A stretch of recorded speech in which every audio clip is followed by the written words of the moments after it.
ഒരു നാടും ജനതയും സമാനതകളില്ലാത്ത ദുരിതങ്ങളിലൂടെ കടന്നു പോവുകയാണ്. എണ്ണത്തിൽ പെരുകിയ വന്യമൃഗങ്ങൾ 18 ദിവസത്തിനുള്ളിൽ വയനാട്ടിൽ മാത്രം കൊന്നത് 3 പേരെയാണ്. പരിക്കേറ്റവരെ ചികിത്സിക്കാൻ പോലും വേണ്ടത്ര സൗകര്യങ്ങൾ അവിടെയില്ല. 2 വട്ടം മുഖ്യമന്ത്രി ഉന്നതതല യോഗം വിളിച്ചിട്ടും പ്രത്യക്ഷത്തിൽ എന്തെങ്കിലും മാറ്റം ഈ സമയത്തുണ്ടോ എന്ന് ചോദിച്ചാൽ നിരാശയാകും ഫലം.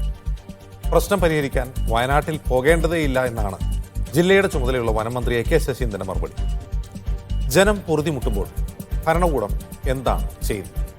സ്വാഗതം സ്പെഷ്യൽ എഡിഷനിലേക്ക്. നമ്മോടൊപ്പം അതിഥികളായി കിഫ പ്രതിനിധി അലക്സ് ഒഴുകയിൽ, CPM നേതാവ് PP Gagarin, advocate Sunny Joseph MLA, naturalist David Raju എന്നിവർ.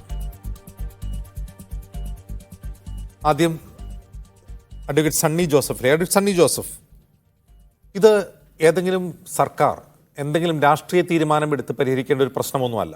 ഒരു പ്രാകൃതിക പ്രശ്നമാണ്, ഒരു എൻവയോൺമെൻ്റൽ ഇഷ്യൂ കൂടിയാണ്. ഇവിടെ ദീർഘനാളത്തെ ഒരു പദ്ധതി മുന്നിൽ കണ്ടുകൊണ്ട് ചെയ്യേണ്ട കാര്യങ്ങളുണ്ട്, വളരെ പൊടുന്നനെ ചെയ്യേണ്ട കാര്യങ്ങളുമുണ്ട്. ഈ സർക്കാരിന് വയനാട്ടിൽ ഇപ്പോൾ വയനാടുകാർ നേരിടുന്ന പ്രശ്നത്തിൽ എന്തെങ്കിലും വീഴ്ച പറ്റിയതായി നിങ്ങൾ ആരോപിക്കുന്നുണ്ടോ? വളരെ വ്യക്തമാണ്, ഈ കാര്യത്തിൽ സർക്കാരിന് വീഴ്ച പറ്റിയിട്ടുണ്ട്. വയനാട്ടിൽ തന്നെ ഇപ്പം നമുക്കറിയാം, അജീഷും പോളും മരിച്ചത് ഈ കഴിഞ്ഞ ആഴ്ചകളിലാണെങ്കിൽ, ദിവസങ്ങളിലാണെങ്കിൽ, അതിനു മുമ്പ് പ്രജീഷിനെ കടുവ പകുതി ഭക്ഷിച്ചിട്ടുണ്ട്.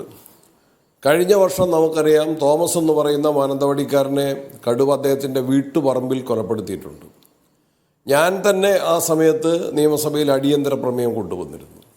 ഞാനിപ്പോൾ ഈ കാര്യം ഈ ചർച്ചയുടെ ഭാഗമായിട്ടൊന്ന് ആലോചിച്ചപ്പോൾ ഈ നിയമസഭയിൽ 15ാം കേരള നിയമസഭയിൽ 2ാം പിണറായി സർക്കാരിൻ്റെ കാലത്ത് എൻ്റെ തന്നെ 7 പ്രസംഗങ്ങൾ വന്യമൃഗശല്യവുമായിട്ട് ബന്ധപ്പെട്ടിട്ടുണ്ട്. എൻ്റെ നിയോജകമണ്ഡലം വയനാടിനോട് ചേർന്ന് കിടക്കുന്നതാണ്.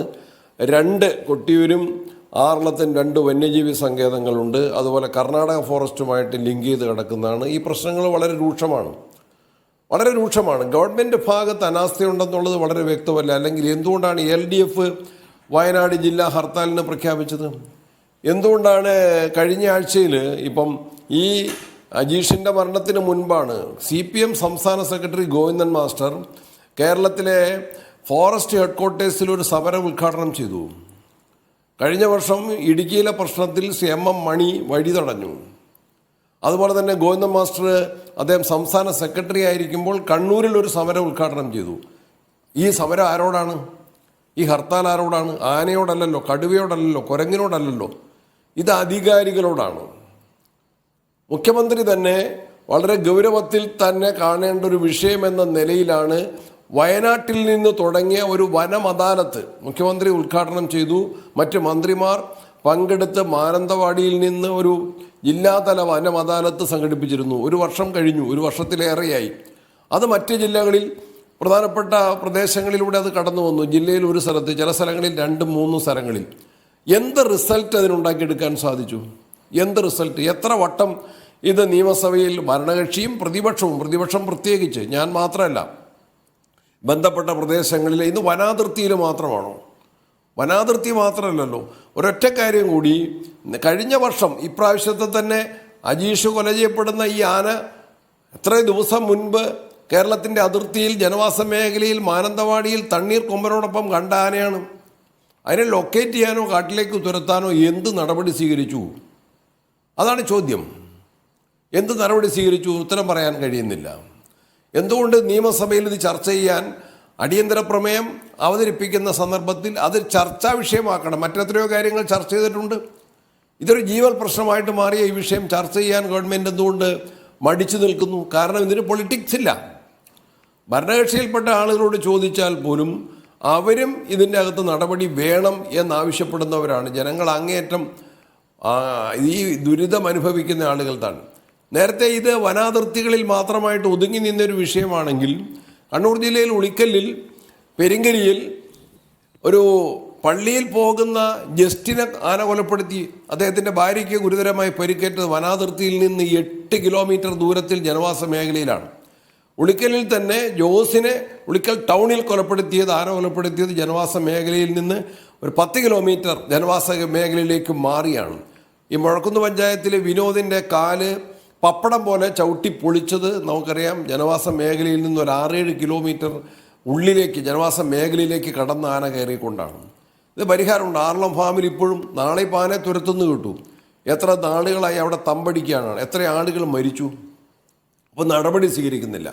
വനം വകുപ്പ് അതിൻ്റെ നേതൃത്വം തന്നെ ഉറങ്ങുകയാണ്. ഈ കഴിഞ്ഞ ദിവസങ്ങളെ പത്രങ്ങളിൽ വാർത്ത വന്നു, വനം പ്രിൻസിപ്പൽ വനം മേധാവി ലീവിലാണ്. ഇത്രയും വലിയ ഗുരുതരമായ വിഷയം ഉണ്ടാകുമ്പോൾ അദ്ദേഹം ലീവ് എക്സ്റ്റെൻഡ് ചെയ്തുകൊണ്ടിരിക്കുകയാണ്. ഇപ്പോൾ അദ്ദേഹത്തെ ലീവിൽ നിന്ന് മടക്കി വിളിക്കുന്നു പറഞ്ഞു. പകരം ചാർജ് ഉണ്ടോ? ആരെങ്കിലും ഹെഡ്ക്വാർട്ടേഴ്സിൽ തന്നെ മാനന്തവാടിയിലെ ഒരു കാര്യം കഴിഞ്ഞ വർഷത്തെ ഈ വർഷത്തെ burning and living issues are there, അത് ഞാൻ അംഗീകരിച്ചുകൊണ്ട് സർക്കാരിൻ്റെ ഭാഗത്തുള്ളൊരു വീഴ്ച ചൂണ്ടിക്കാണിക്കാനാണ്. കഴിഞ്ഞ വർഷം തൊണ്ടർനാട് തോമസ് എന്ന സലു 50 വയസ്സുകാരൻ കടുവ അദ്ദേഹത്തിൻ്റെ വീട്ടുപറമ്പിൽ ആക്രമിച്ചു കൊലപ്പെടുത്തി. ആ കടുവ സംഭവം ഉണ്ടായത് ജനുവരി മാസം 12-ാം തീയതിയാണ്. Exactly I remember. ജനുവരി മാസം 12-ാം തീയതിയാണ്. ആ കടുവയെ കണ്ടത് എവിടെ നിന്നാണെന്നറിയോ?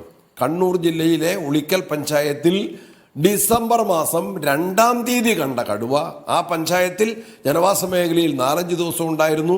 അടുത്ത പഞ്ചായത്തുകൾ പായം, അയ്യങ്കുന്ന്, ആർളം ഇതെല്ലാം കവർ ചെയ്ത് ഈ ഡിസംബർ 2-ന് കാണുന്ന കടുവ സംബന്ധിച്ച് ഞാൻ ഡിസംബർ 13-ന് ബഹുമാനപ്പെട്ട വനം മന്ത്രിക്ക് നിയമസഭാ സമ്മേളനം നടക്കുമ്പോൾ അദ്ദേഹത്തിൻ്റെ സീറ്റിനടുക്കൽ പോയി ഞാനിത് സംബന്ധിച്ച് ഈ കടുവയെ മയക്കൂടി വെച്ച് പിടിച്ചില്ലെങ്കിൽ, കൂട്ടിൽ അടച്ചില്ലെങ്കിൽ ഇത് ജനവാസ മേഖലയിലാണ്, വലിയ അപകടങ്ങൾ സംഭവിക്കുമെന്ന് ഞാൻ അദ്ദേഹത്തിന് ലെറ്റർ കൊടുത്തു. എൻ്റെ ലെറ്റർ പാഡിൽ ഞാൻ കൂടി ആവശ്യപ്പെട്ട് അഭ്യർത്ഥിച്ചതിൻ്റെ അടിസ്ഥാനത്തിൽ അദ്ദേഹം ഒരു നോട്ട് എഴുതി തന്നു. ആർക്ക്? വനം പ്രിൻസിപ്പൽ ചീഫ് വൈൽഡ് ലൈഫ് വാർഡന് ടേക്ക് അർജൻറ്റ് ആക്ഷൻസ് എന്ന് പറഞ്ഞ്. ഞാൻ ആ കത്തും കൊണ്ട് നിയമസഭാ സമ്മേളനം നടക്കുമ്പോൾ ഞാൻ കേരളത്തിലെ വനം ഹെഡ്ക്വാർട്ടേഴ്സിൽ പോയി അന്നത്തെ പ്രിൻസിപ്പൽ CCF ബെന്നിച്ചൻ തോമസിനെ കണ്ടു. ഇന്നത്തെ പ്രിൻസിപ്പൽ CCF അന്ന് വൈൽഡ് ലൈഫിൻ്റെ ചീഫ് വാർഡനാണ് ഗംഗാ സിംഗ്, അദ്ദേഹത്തെ കണ്ടു. 4-5 ഉദ്യോഗസ്ഥന്മാരുമായിട്ട് ഞങ്ങൾ അവിടെ ഇരുന്ന് സംസാരിച്ചു. ഞാൻ മാത്രം, അവർ 4-5 ഉദ്യോഗസ്ഥന്മാർ. മന്ത്രിയുടെ കത്തുകൊണ്ടാണ് ഞാൻ പോയത്. സംസാരിച്ചു. അവരതിൻ്റെ SOP സ്റ്റാൻഡേർഡ് ഓപ്പറേഷൻ പ്രൊസീജിയറൊക്കെ എൻ്റെ അടുത്ത് കാണിച്ചു തന്നു. എങ്കിൽ പോലും ആക്ഷൻ എടുക്കണം എന്ന മന്ത്രിയുടെ നിർദ്ദേശം അവിടെയുണ്ട്, നടപടി എടുക്കണമായിരുന്നു. പക്ഷേ അത് ഡിസംബർ 13-നാണ്. ആ കടുവ അത് യാത്ര തുടർന്നു. അതാണ് ജനുവരി 12-ന് തൊണ്ടർനാട്ടിലെ തോമസിനെ കടിച്ചു കൊന്നത്. That much lazy the government officials are. അത്രമാത്രം മടി പിടിച്ചവരാണ്, അത്രമാത്രം നടപടിയില്ലാത്തവരാണ്, അത്രമാത്രം മെല്ലപ്പോക്കുള്ളവരാണ്. അതുകൊണ്ടാണ് ഗവൺമെൻറ് തന്നെയാണ് ഞങ്ങൾ ശ്രമിക്കുന്നത്. വനം വകുപ്പിന്റെ SOP ഇതിനൊരു തടസ്സമാണോ? SOPയിൽ തന്നെ പ്രൊവിഷൻസ് ഉണ്ട്. വേണമെങ്കിൽ ചക്ക വേരിലും കഴിക്കും. കമ്മിറ്റി രൂപീകരിക്കണം. All on a sudden it can be. എത്ര വേഗത്തിൽ ചെയ്യാൻ പറ്റും? എത്ര വേഗത്തിൽ? ഒരു ടെലിഫോണില്ലേ, മെയിലില്ലേ, നേരത്തേതുപോലെ വേണോ? ഒരു ഫോൺ എടുത്ത് സംസാരിച്ചാൽ പോരെ? ഒരു വാട്സപ്പ് കോൾ ചെയ്താൽ പോരെ? പിന്നെ ജനപ്രതിനിധികൾ ഈ ആശങ്കകൾ പങ്കുവെക്കുമ്പോൾ അവരെ ഉത്തമ വിശ്വാസത്തിലെടുത്ത് അവരുമായി ചർച്ച ചെയ്യണ്ടേ? എന്താ നടപടിക്രമം, എന്താണ് സൊല്യൂഷൻ, എന്താണെന്ന് പരിശോധിക്കണ്ടേ? If there's a will there's a way. ഒരു ആഗ്രഹമുണ്ടെങ്കിൽ നടപടിയെടുക്കാൻ സാധിക്കും. ഇവിടെ മയക്കത്തിലാണ് വനം വകുപ്പ്, മയക്കത്തിലാണ്, ഉറക്കത്തിലാണ്, അലസതയിലാണ്. ശരി, കൂടുതൽ അപ്പുറത്തേക്ക് ഞാൻ പറയുന്നില്ല. ഇത് വളരെയേറെ വേദനയാണ്, ജനങ്ങളുടെ വേദനയാണ്. ശരി, ശ്രീ അലക്സ് ഒഴുകി, ഇതൊരു ദീർഘകാല പരിഹാരം കാണേണ്ട ഒരു പ്രശ്നം കൂടിയാണ്.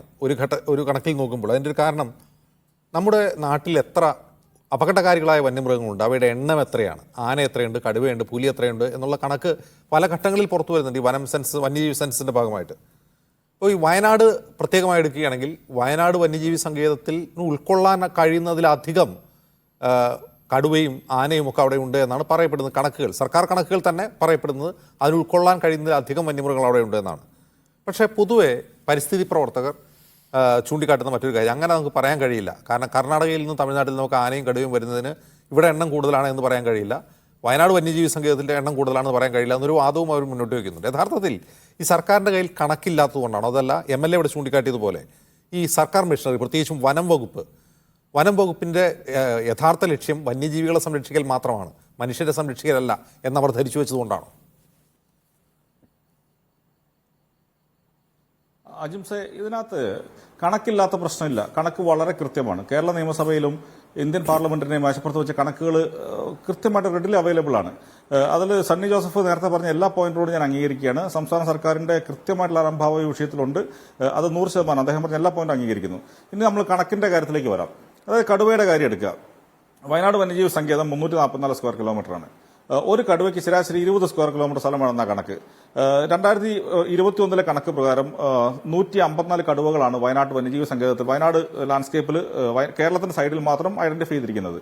അപ്പോൾ ഒരു കടുവയ്ക്ക് 20 സ്ക്വയർ കിലോമീറ്റർ വെച്ച് കൂട്ടിക്കഴിഞ്ഞാൽ വയനാട് വന്യജീവി സങ്കേതത്തിൽ ഒരു 20-22 കടുവയെ പറ്റുള്ളൂ. അവിടെയാണ് 154 കടുവകൾ. അത് ഇപ്പോൾ ലേറ്റസ്റ്റ് നടന്ന 2023 പുറത്തു വന്ന കണക്ക് പ്രകാരം കടുവകളുടെ എണ്ണം കുറഞ്ഞു, 120 കുറഞ്ഞു എന്ന് പറയുന്നുണ്ട്. പക്ഷെ അത് ട്രാപ്പുകളുടെ എണ്ണവും ക്യാമറ ട്രാപ്പുകളുടെ എണ്ണം ഒരു 30% കുറഞ്ഞിരുന്നു. ഇപ്പം കഴിഞ്ഞ ആഴ്ച കടുവയെ പിടിച്ച കൊട്ടിയൂർ അടക്കമുള്ള കണ്ണൂർ ജില്ലയുടെ ഭാഗങ്ങളും മലബാർ വൈൽഡ് ലൈഫ് സാങ്ച്വറിയുടെ കോഴിക്കോട് ജില്ലയുടെ ഭാഗങ്ങളിലൊന്നും ഇപ്രാവശ്യം ട്രാപ്പില്ലായിരുന്നു, ക്യാമറ ട്രാപ്പില്ലായിരുന്നു. ഒരു 30% ക്യാമറ ട്രാപ്പുകൾ കുറഞ്ഞിട്ടുണ്ട്. അതിന്റെ ആനുപാതികമായിട്ട് കടുവയുടെ എണ്ണത്തിൽ കുറവ് വന്നിട്ടുണ്ട്. അതുകൊണ്ട് ഈ 154 നിന്ന് 120 കുറഞ്ഞെന്നുള്ളത് ഒരു സാങ്കേതികം മാത്രമാണ്, അതൊരു ടെക്നിക്കൽ ഇഷ്യൂ ആണ്. പക്ഷേ ഈ 120 പോലും ശരിക്കുള്ള അതിന്റെ കപ്പാസിറ്റിയുടെ 4-5 ഇരട്ടി കൂടുതലാണ്. അത് കടുവയുടെ കാര്യത്തിൽ. ഈ കടുവ എന്ന് പറയുന്നത് കേരളത്തിലെ കടുവ കർണാടകയിൽ പോവില്ല, കാരണം ഇത് യൂണിഫൈഡ് സിസ്റ്റമാണ്. അത് സ്ട്രൈപ്പ് വെച്ച് ഐഡന്റിഫൈ ചെയ്യുന്നതാണ്. അതിൽ ഡ്യൂപ്ലിക്കേഷൻ കൗണ്ട് ഇല്ല. എന്ന് മാത്രമല്ല കടുവ ടെറിട്ടോറിയൽ ജീവിയാണ്. ഒരു കടുവയുള്ള സ്ഥലത്ത് മറ്റൊരു കടുവ പോവില്ല. അതുകൊണ്ട് കേരളത്തിലെ കടുവ കർണാടകയിൽ പോയി, കർണാടകയിലെ കടുവ കേരളത്തിൽ വന്നു എന്നുള്ള ആരോപണമൊന്നും ശരിയല്ല. അതൊക്കെ ശാസ്ത്രീയമായിട്ട് കൃത്യമായിട്ട് ഐഡന്റിഫൈ ചെയ്യാനുള്ള മെത്തഡോളജി ഉണ്ട്. ഇന്ത്യ രാജ്യത്തുള്ള 3600ഓളം കടുവകളുടെ ഫോട്ടോ അടക്കമുള്ള ഐഡന്റിറ്റി നമ്പർ അടക്കമുള്ള ഡീറ്റെയിൽസ് NTCയുടെ വെബ്സൈറ്റിലുണ്ട്. കടുവയുടെ കാര്യത്തിൽ എണ്ണം 99% ആക്യുറേറ്റ് ആണ്. ഇനി ആനയുടെ കാര്യത്തിലേക്ക് വരാം. ആനയുടെ കാര്യത്തിൽ കണക്കിന്റെ കാര്യത്തിൽ കുറച്ചും കൂടി ഒരു വൈഡർ അംബിഗ്യൂറ്റി ഉണ്ട്. പക്ഷേ എങ്കിലും റേഞ്ച് വെച്ച് നമുക്ക് സംസാരിക്കണം. 93 സെൻസസിൽ 4300 ആനകളാണ് കേരളത്തിലുണ്ടായിരുന്നത്. 2011 അത് 7400 അതിനുശേഷം ഒരു സിംഗ്രണൈസ് സെൻസസ് കേരളത്തിൽ നടന്നത് 2017 5700 കണക്ക്. അതിനുശേഷം ഈ 2000 അപ്പോൾ ഈ കിഫ വന്നതിന് ശേഷം ഞങ്ങൾ ഡേറ്റ വെച്ചിട്ട് ഇത് എണ്ണം കൂടുതലാണെന്ന് പറയാൻ തുടങ്ങി കഴിഞ്ഞപ്പോൾ വനം വകുപ്പിന് ഉത്തരവില്ലാത്തൊരവസ്ഥയായി. അപ്പൊ ഞങ്ങൾ ഉന്നയിക്കുന്ന പോയിന്റ് ഇതാണ്, നമ്മുടെ വാഹക ശേഷി ക്യാരിയിങ് കപ്പാസിറ്റിക്ക് അപ്പുറത്തേക്ക് വന്യമൃഗങ്ങൾ പെരുകി എന്നുള്ളതാണ് ഇതിന്റെ അടിസ്ഥാനപരമായിട്ടുള്ള കാരണം. അതുകൊണ്ട് തന്നെ അതിന്റെ എണ്ണം കുറയ്ക്കുക എന്നുള്ളതാണ് ഇതിന്റെ ലോങ് ടൈം സൊല്യൂഷൻ എന്നുള്ളതാണ് കിഫ പറയുന്ന പോയിന്റ്. അത് വനം വകുപ്പിനും കൺസർവേഷനിസ്റ്റുകൾക്കും മാത്രം മനസ്സിലാകുന്നില്ല, ബാക്കി എല്ലാവർക്കും മനസ്സിലായി. 3 വർഷം മുമ്പ് ഞങ്ങൾ എതിർത്തിരുന്ന ഭൂരിഭാഗം ആളുകൾക്ക് ഇപ്പൊ കാര്യം മനസ്സിലായി. പക്ഷെ വനം വകുപ്പ് അംഗീകരിക്കുന്നില്ല. അപ്പൊ അവര് പുതിയ കണക്കുകൾ ഇപ്പൊ ആനയുടെ കാര്യത്തിൽ മാത്രം കഴിഞ്ഞ വർഷം കേരളത്തിൽ മാത്രമായിട്ട് ആന സെൻസസ് നടത്തി. കേരളത്തിൽ മാത്രമായിട്ട് ആന സെൻസസ് നടത്തിയാൽ അത് ടെക്നിക്കലി തെറ്റാണ്. കാരണം ആനകൾ എന്ന് പറയുന്ന ജീവി 100 കണക്കിന് കിലോമീറ്റർ ഒരു ദിവസം യാത്ര ചെയ്യുന്ന ആനകളാണ്. അപ്പൊ കേരളത്തിൽ അത് ഏപ്രിൽ-മെയ് മാസത്തിലാണ് ഈ സെൻസസ് നടന്നത്. അപ്പൊ കേരളത്തിൽ 3000 ആനകൾ കുറഞ്ഞു, ഏതാണ്ട് 3000 കണക്ക്. അപ്പൊ ബാക്കി ആനകൾ അവിടെ പോയത് ചോദിച്ചപ്പോൾ വനമന്ത്രി പറഞ്ഞു അത് കർണാടകയ്ക്ക് ടൂർ പോയി എന്നാണ് പറഞ്ഞത്. ഈ എണ്ണം കുറച്ച് കാണിക്കാനായിട്ട് മാത്രം കേരളത്തിലെ ഈ ആനകൾ കർണാടകയിലേക്ക് തമിഴ്നാട്ടിലേക്ക് മൈഗ്രേറ്റ് ചെയ്യുന്ന സമയം നോക്കി കേരളത്തിൽ മാത്രമായിട്ട് നടത്തിയ സെൻസസ് ആയതുകൊണ്ടാണ് ഈ എണ്ണം കുറഞ്ഞത്. അത് തെറ്റാണ്. ഇന്ത്യ മൊത്തം സിംഗ്രണൈസ്ഡ് ആയിട്ട് ഒറ്റ ദിവസം ആന സെൻസസ് എടുത്താൽ അത് കറക്റ്റായിട്ട് കിട്ടും. ഇവിടെ ഒരു ബയോളജിസ്റ്റ് ചർച്ചയിൽ പങ്കെടുക്കുന്നുണ്ടെന്ന് തോന്നുന്നു, അദ്ദേഹം അതിനെപ്പറ്റി കൂടുതൽ പറയട്ടെ. അത് മാത്രമല്ല പിന്നെ ബ്ലോക്ക് കൗണ്ട്, ഡങ് കൗണ്ട് എന്ന 2 മെത്തഡോളജി ഉണ്ട്, അതിലും കുറച്ച് വ്യത്യാസങ്ങൾ വരും. പക്ഷേ എങ്കിലും ടോട്ടൽ ഇന്ത്യ മൊത്തം എടുത്താൽ 30,000 ആനകൾ എന്ന കണക്ക്. ഈ 30,000 ആനകളിൽ 15,000 എണ്ണം കേരളം, തമിഴ്നാട്, കർണാടക ലാൻഡ്സ്കേപ്പിലാണ്. കേരളം 6000, കർണാടക 6000, തമിഴ്നാട് 3000. കേരളത്തിന്റെ 4 ഇരട്ടി വനമുണ്ട് കർണാടകയിൽ. അപ്പൊ കേരളത്തിലും 6000, തമിഴ്നാട്ടിലും 6000. അപ്പൊ ഡെൻസിറ്റി നോക്കുമ്പോൾ കേരള സൈഡ് വളരെ എക്സ്ട്രീംലി ഹൈ ആണ്. നമുക്ക് 6000 ആനകളെ ഉൾക്കൊള്ളാൻ നമ്മുടെ വനത്തിന് പറ്റില്ല. ആനകൾക്ക് ഒരു ആനയ്ക്ക് ശരാശരി 25 സ്ക്വയർ കിലോമീറ്റർ വേണമെന്നുള്ളതാണ് ഏകദേശം കണക്ക് കൂട്ടോ. അതിൽ വളരെ വലിയ വൈഡ് റേഞ്ച് ഡിഫറൻസ് വരുന്നുണ്ട്. എങ്കിലും ശരാശരി 25 സ്ക്വയർ കിലോമീറ്റർ കൂട്ടിക്കോ. അപ്പൊ 25 സ്ക്വയർ കിലോമീറ്റർ കൂട്ടിക്കഴിഞ്ഞാലും കേരളത്തിൽ 11,520 സ്ക്വയർ കിലോമീറ്റർ വനം. അങ്ങനെ ആ ഒരു റേഷ്യോയിൽ എടുത്തു കഴിഞ്ഞാൽ ഒരു 600 അല്ല 700 ആനകളെ പറ്റൂ. അവിടെയാണ് 6000 ആന. ഇനിയിപ്പോൾ ലേറ്റസ്റ്റ് കേരളത്തിലെ മാത്രം കണക്ക് പ്രകാരം 3000 ആന കൂട്ടിയാൽ പോലും കപ്പാസിറ്റിയുടെ 5 ഇരട്ടിയാണ്. ഇതാണ് ആനയുടെ കടുവയുടെ കേസ്. ഇനി ഇതുപോലെ നിങ്ങൾ കാട്ടുപോത്തിന്റെ കാര്യം എടുക്ക്. വനം വകുപ്പിന്റെ കണക്കുണ്ട്. കാട്ടുപന്നി, അണ്ണാൻ, മലയണ്ണാൻ, കുരങ്ങ്, മയില്, ഈ വക എല്ലാ സാധനവും ക്രമാതീതമായിട്ട് പെരുകുന്നു. ദൗർഭാഗ്യവശാൽ നമ്മുടെ 1972 വൈൽഡ് ലൈഫ് പ്രൊട്ടക്ഷൻ ആക്ടിൽ ഇതിനെ കള്ളി ചെയ്യാനുള്ള പ്രൊവിഷനില്ല. ഞങ്ങൾ കഴിഞ്ഞ ആഴ്ച ഈ ലോക്സഭാ തെരഞ്ഞെടുപ്പിൽ വിവിധ രാഷ്ട്രീയ പാർട്ടികളുടെ മുൻപിലേക്ക് അവരുടെ പ്രകടന പത്രികയിൽ ഉൾക്കൊള്ളിക്കാനായിട്ട് ഞങ്ങളൊരു 20 കർഷക ഡിമാൻഡ് പുറത്തിറക്കിയിരിക്കുന്നു. അത് നമ്മൾ ഈ വിഷയങ്ങളെപ്പറ്റി വിശദമായിട്ട് പ്രതിപാദിക്കുന്നുണ്ട്. വൈൽഡ് ലൈഫ് പ്രൊട്ടക്ഷൻ ആക്ട് അമെന്റ് ചെയ്യണം. സെക്ഷൻ 11, 12 അമെന്റ് ചെയ്തുകൊണ്ട് കള്ളിങ്ങിനുള്ള സ്പെസിഫിക് ആയിട്ടുള്ള പ്രൊവിഷൻ കൊണ്ടുവരണം. അല്ലാതെ ഇത് യാതൊരു പരിഹാരവും എന്ന് മാത്രമല്ല, ഈ സംരക്ഷണം എന്ന് പറയുന്നത് ഒരു സ്പീഷീസിനാണ്. അതായത് ഇപ്പം നമ്മൾ ഈ ബേലൂർ മക്കന എന്ന് പറയുന്ന ഒരു ആനയുടെ പുറകെ ആളെ കൊന്നൊന്ന് കൺഫേംഡ് ആയിട്ടുള്ള, കർണാടകയിൽ ആനയെ കൊന്നിട്ടുണ്ട്, കേരളത്തിൽ കൊന്നിട്ടുണ്ട്. ആനയുടെ പുറകെ 250-300 ഫോറസ്റ്റ് സ്റ്റാഫ് ഒരു 8 ദിവസമായിട്ട് നടക്കുകയാണ്. എന്ത് അസംബന്ധമാണിത്? എന്താണ് ഈ ഒരു ആനയെ വെടിവെച്ചു എന്നുള്ള കുഴപ്പം? അതിനുള്ള പ്രൊവിഷൻ ഉണ്ടല്ലോ. സെക്ഷൻ 11(1) പ്രകാരം wildlife protection act 1972 chief wildlife ആർട്ടിന് ഉത്തരവിടാം, അല്ലെങ്കിൽ ജില്ലാ കളക്ടർക്ക് ഉത്തരവിടാം. നമ്മൾ സംരക്ഷണം കൊടുക്കേണ്ട ഒരു സ്പീഷീസിനാണ്. ആ സ്പീഷീസിലെ എല്ലാ ഇൻഡിവിജ്വൽ എലമെന്റ്സിനും സംരക്ഷണം വേണ്ട. അതിൽ റോഗ് എലമെന്റ്സ് ഉണ്ടാവും, അതിനെ കൊല്ലണം. അതിൽ യാതൊരു പ്രശ്നവുമില്ല. ലോകം മുഴുവനുള്ള ഒരു മെത്തഡോളജി അങ്ങനെയാണ്. അപ്പൊ ലോകം മുഴുവൻ ഈ സയന്റിഫിക് ആയിട്ടുള്ള ക്യാരിയിങ് കപ്പാസിറ്റി അടിസ്ഥാനത്തിൽ കള്ളിങ് നടത്തിയിട്ടാണ് എണ്ണം ക്രമീകരിക്കുന്നത്. അതിപ്പോൾ ഓസ്ട്രേലിയയിലെ കങ്കാരുകളുടെ കാര്യമായാലും ശരി, അമേരിക്കയിൽ ബൈസൺ കാട്ടുപോത്ത്, അമേരിക്കൻ ബൈസൺ എന്ന് പറഞ്ഞ കാട്ടുപോത്ത്, ആഫ്രിക്കയിൽ ആഫ്രിക്കൻ എലഫൻസ്, ഇതെല്ലാം ഇങ്ങനെ ചെയ്യുന്നത്. അപ്പൊ ലോകം മുഴുവനും പ്രാക്ടീസ് ചെയ്യുന്ന ഈ ബെസ്റ്റ് മെത്തഡോളജി ഇന്ത്യയിൽ നടപ്പാക്കണം എന്ന് പറയുമ്പോൾ ഞങ്ങൾ തീവ്രവാദികളാണ്, ഞങ്ങൾ തീവ്രവാദപരമായിട്ടുള്ള നിലപാടെടുക്കുന്നതെന്നൊക്കെ പറഞ്ഞ് ഞങ്ങൾ ആക്ഷേപിക്കുകയാണ്. ഇനി ശരി, വാദത്തിന് സംഭവിക്കും, തീവ്രവാദം സംഭവിച്ചാൽ പോലും നിങ്ങൾ മറ്റൊരു വഴി പറഞ്ഞാൽ ലോങ് ടേമിൽ പ്രായോഗികമായിട്ട് ലോകത്ത് എവിടെയെങ്കിലും പരീക്ഷിച്ച് വിജയിച്ച മറ്റൊരു വഴി നിങ്ങൾ പറഞ്ഞാൽ, ഈ വേലി കെട്ടുന്ന കാര്യവും കിടങ്ങ് കുത്തുന്ന കാര്യമൊക്കെ പലരും പറയുന്നുണ്ട്. വേലിയും കിടങ്ങുമൊക്കെ താൽക്കാലികമായിട്ടുള്ള മുട്ടുശാന്തി മാത്രമാണ്. വന്യമൃഗശല്യത്തിന് വേലി കെട്ടുക എന്ന് പറയുന്നത് ക്യാൻസർ രോഗത്തിന് പാരസെറ്റമോൾ കഴിക്കുന്ന പോലത്തെ ഇടപാടാണ്, സാധ്യമല്ല. ഇവിടെ ആനയ്ക്കെതിരെ ഏറ്റവും ഫലപ്രദമായിട്ടുള്ളത് ആനമതിലാണ്. നമ്മുടെ സണ്ണി ജോസഫിന്റെ മണ്ഡലത്തിൽ കേളകത്ത് 13 കിലോമീറ്റർ ആനമതിൽ വന്നിട്ടുണ്ട്. അത് ശരി, അത് ആനയെ പ്രതിരോധിക്കുന്നതിൽ വളരെ വലിയ വിജയമാണ്. പക്ഷേ കുരങ്ങിനെ എങ്ങനെ ചെയ്യാൻ പറ്റുക? കുരങ്ങിന് ആനമതിൽ കിട്ടിയൊരു കാര്യമുണ്ടോ? മുള്ളംപന്നി, മയില്, കാട്ടുപന്നി, ഇതിനൊക്കെ സോളർ വേലി കിട്ടിയിട്ട് കാര്യമുണ്ടോ? കിടങ്ങ് കുഴിച്ചിട്ട് കാര്യമുണ്ടോ? ആനമതിലുണ്ട് കാര്യമുണ്ടോ? ഇതൊന്നുമില്ലല്ലോ. അപ്പൊ അതിൽ ഓരോ സ്പീഷീസിനും ഓരോ വേലി നമുക്ക് കെട്ടാൻ പറ്റില്ല. അതുകൊണ്ട് തന്നെ ഈ വേലി കെട്ടിയതുകൊണ്ടോ കിടങ്ങ് കുഴിച്ചുകൊണ്ടോ പ്രശ്നം പരിഹരിക്കപ്പെടുമെന്ന് കരുതരുത്. അതല്ല പരിഹാരം. എണ്ണം പെരുകി എന്നുള്ളതാണ് റൂട്ട് കോസ്. എണ്ണം കുറയ്ക്കണം, അതല്ലാതെ വേറെ യാതൊരു വഴിയില്ല.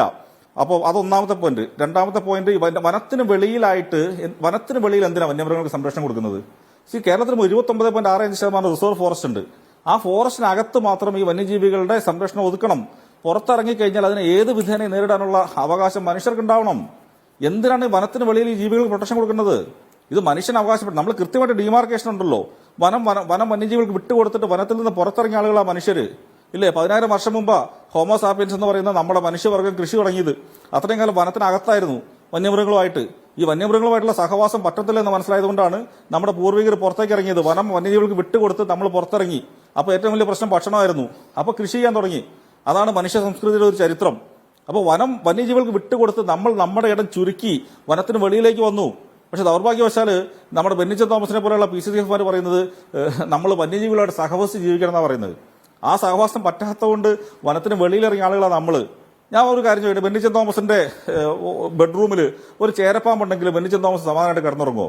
ചേരപ്പാമ്പ് ആരെ ഉപദ്രവിക്കുകയല്ലോ, ഒരു വിഷം കടിച്ചാൽ പോലും വിഷമില്ലല്ലോ. ഒരു ചേരപ്പാമ്പ് റൂമിലുണ്ടെങ്കിൽ നിങ്ങൾ കിടന്നുറങ്ങുമോ? പോട്ടെ, ഒരു പാറ്റ നിങ്ങളുടെ ബെഡിന്റെ അടിയിലുണ്ടെങ്കിൽ നിങ്ങൾ എത്ര പേര് സമാധാനമായിട്ട് കിടന്നുറങ്ങും? ഒരു പാറ്റയോടോ ഒരു ചേരപ്പാമ്പോ സഹവസിക്കാൻ പറ്റാത്ത ആളുകളാണ് കാട്ടാനയോടും കാട്ടുപോത്തിനോടും ഈ പറയുന്ന കാട്ടുപന്നിയോടും സഹവസിക്കണമെന്ന് മലയോര മേഖലയിലുള്ള ജനങ്ങളെ ഉപദേശിക്കുന്നത് അസംബന്ധമാണ്. ശരി, അതൊന്നും പ്രായോഗികമായി നടക്കില്ല. മനുഷ്യനുമായിട്ട് സഹവാസവും സംസർഗവും നടക്കില്ല. അത് പറ്റാത്തതുകൊണ്ട് അതുപോലെ മനസ്സിലാക്കണം. MLA സണ്ണി ജോസഫും കൃത്യമായി ചൂണ്ടിക്കാട്ടുന്ന ഒരു കാര്യം സർക്കാരിന്റെ ഇക്കാര്യത്തിലുള്ള വീഴ്ചയാണ്. ആ വീഴ്ചയുടെ ഒരു മകുടോദാഹരണമായി വയനാട്ടിൽ പോകണ്ട അവിടുത്തെ പ്രശ്നം പരിഹരിക്കാനെന്ന് വനം മന്ത്രി പറയുന്നു. അദ്ദേഹത്തിന് അത് വളരെ നിസ്സാര കാര്യമായിട്ടാണ് തോന്നുന്നത്. അദ്ദേഹം വയനാട്ടിൽ പോകേണ്ടതില്ല എന്ന് തീരുമാനിക്കുന്നു. വളരെ അടിയന്തരമായി ചെയ്യേണ്ട കുറേ അധികം കാര്യങ്ങൾ വയനാട്ടിൽ സർക്കാർ ചെയ്യേണ്ടതുണ്ട്. പക്ഷേ അതൊന്നും നമ്മൾ കാണുന്നില്ല. ഇക്കാര്യം കക്ഷി രാഷ്ട്രീയ ഭേദമന്യേ സർക്കാരിൻ്റെ അടുത്ത് നിങ്ങളെങ്കിലും പറയണ്ടേ വയനാട്ടുകാർ എന്ന നിലയിൽ?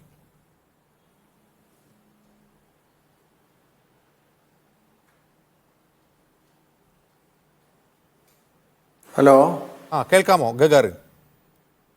ഹലോ, പറഞ്ഞോളൂ. നമ്മൾ ഈ ചർച്ചയിൽ ഇപ്പം ഇന്നലെ ഒക്കെ നടന്നിട്ടുള്ള ചർച്ചകളുടെ അതേ അർത്ഥത്തിലേക്കല്ല ഇത് പോകേണ്ടത് എന്നാണ് എൻ്റെ അഭിപ്രായം.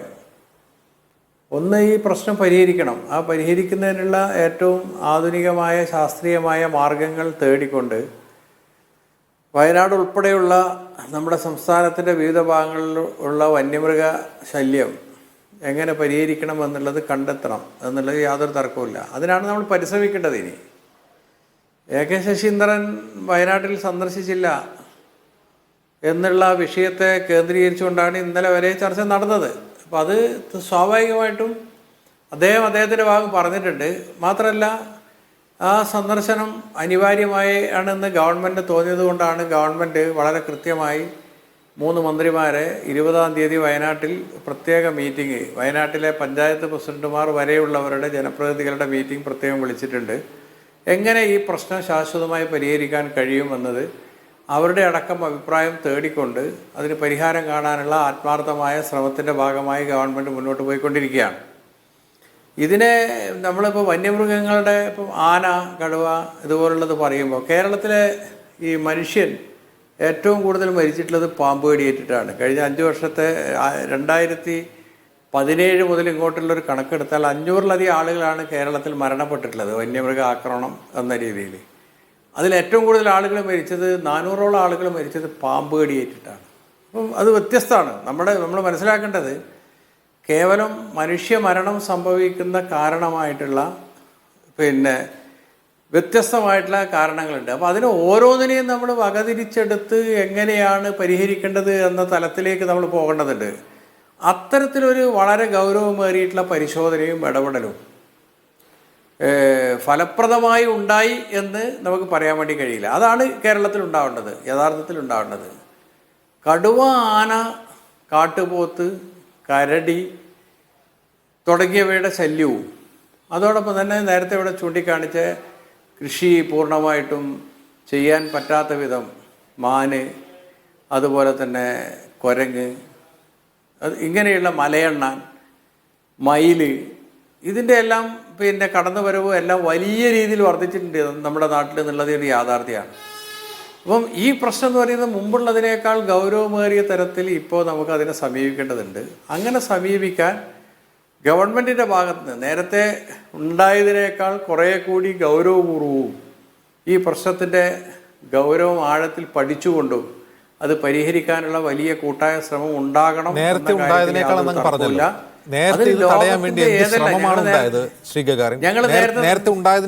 പറയുന്നുണ്ട്. എന്ത് ശ്രമമാണ് ഉണ്ടായത്? ഒന്ന്, വന്യജീവികളുടെ എണ്ണം പെരുകുന്നു, അത് തടയാൻ ആവശ്യമായ എന്തെങ്കിലും നടപടി ഇതുവരെ ഉണ്ടായിട്ടില്ല. ഇനി ആക്രമണം ഉണ്ടായാൽ പരിക്കേറ്റവർക്ക് ചികിത്സിക്കാൻ പോലുള്ള സൗകര്യങ്ങൾ വയനാട്ടിലില്ല എന്നുള്ളതാണ്. അടിസ്ഥാന സൗകര്യങ്ങൾ പോലും ഇല്ല. ഒന്ന് ഞാൻ പറയാൻ അനുവദിക്കണം. ഞാൻ പറയുന്നത് വന്യജീവികളുടെ എണ്ണം പെരുകുന്നത് വയനാട്ടിൽ മാത്രം പെറ്റുകൂട്ടിയിട്ടല്ല. അതാദ്യം പഠിക്കണം. നമ്മുടെ വയനാട് എന്ന് പറയുന്നത് തമിഴ്നാടിൻ്റെയും കർണാടകയുടെയും ഫോറസ്റ്റ് ബൗണ്ടറിയോട് ചേർന്നാണ് കിടക്കുന്നത്. ഈ രണ്ട് സംസ്ഥാനം, പ്രത്യേകിച്ച് കടുവ ഏറ്റവും കൂടുതലുള്ളത് കർണാടകയിലാണ്. ആ കർണാടകയിൽ അധികരിച്ചു വരുന്ന കടുവ ആ വനത്തിന് ഉൾക്കൊള്ളാൻ കഴിയാതെ വയനാടൻ കാടുകളിലേക്ക് കയറി വരികയാണ് ചെയ്യുന്നത് ഏറ്റവും കൂടുതൽ. ഇതേപോലെ തന്നെ തമിഴ്നാട്ടിൽ എത്രയോ വർഷങ്ങളായിട്ട് വയനാട്ടിൽ ഇന്ന് അനുഭവിക്കുന്നത് തമിഴ്നാടിൻ്റെ ഗൂഡല്ലൂർ താലൂക്കിൽ എത്രയോ വർഷങ്ങളായി അനുഭവിച്ചുകൊണ്ടിരിക്കുകയാണ്. ഗൂഡല്ലൂർ താലൂക്കിൽ എത്രയോ വർഷങ്ങൾ. അപ്പോൾ ഇത് പരസ്പര ബന്ധമാണ്. അല്ലാതെ കേരളത്തിലെ വയനാടിൻ്റെ ഒരു കാടിൽ മാത്രം ഒതുങ്ങി നിൽക്കുന്ന ഒരു പ്രശ്നമായിട്ടല്ല ഇതിനെ കാണുന്നത്. ഇതിന് ദേശീയ തലത്തിൽ തന്നെ ആലോചന നടത്തേണ്ട വളരെ ഗൗരവമേറിയ പ്രശ്നമാണ്. ഇതിനെ നിയന്ത്രിക്കുന്നതിന് വേണ്ടിയിട്ടുള്ള ഒരു നടപടിയും ശരിക്കും നമ്മുടെ രാജ്യത്തുണ്ടായിട്ടില്ല എന്നുള്ളതാണ് ഏറ്റവും പ്രധാനപ്പെട്ടത്. അത് കേരളത്തിൽ തീരെ ഉണ്ടായിട്ടില്ല. അതുകൊണ്ട് എണ്ണം നിയന്ത്രിക്കുന്നതിന് വേണ്ടിയുള്ള ശാസ്ത്രീയമായ രീതികൾ എന്താണോ വേണ്ടത്, ലോകത്തിൻ്റെ ഏത് രാജ്യങ്ങളിലും ഇപ്പോൾ നേരത്തെ ഇവിടെ ചൂണ്ടിക്കാണിച്ച കങ്കാരുവിനെ ഒക്കെ നിയന്ത്രിക്കുന്നതിന് വേണ്ടി സ്വീകരിക്കുന്ന അതേ മാർഗങ്ങൾ നമ്മുടെ നാട്ടിൽ സ്വീകരിക്കുന്ന തലത്തിലേക്ക് ഇപ്പോൾ നടക്കുന്ന ഈ ചർച്ചയുടെ തുടർച്ച ഉണ്ടാവണം എന്നുള്ള അഭിപ്രായമാണ് ഞങ്ങൾക്കുള്ളത്. അതുകൊണ്ട് നിയന്ത്രിക്കണം എന്നതിൽ യാതൊരു തർക്കവും ഞങ്ങൾക്കില്ല.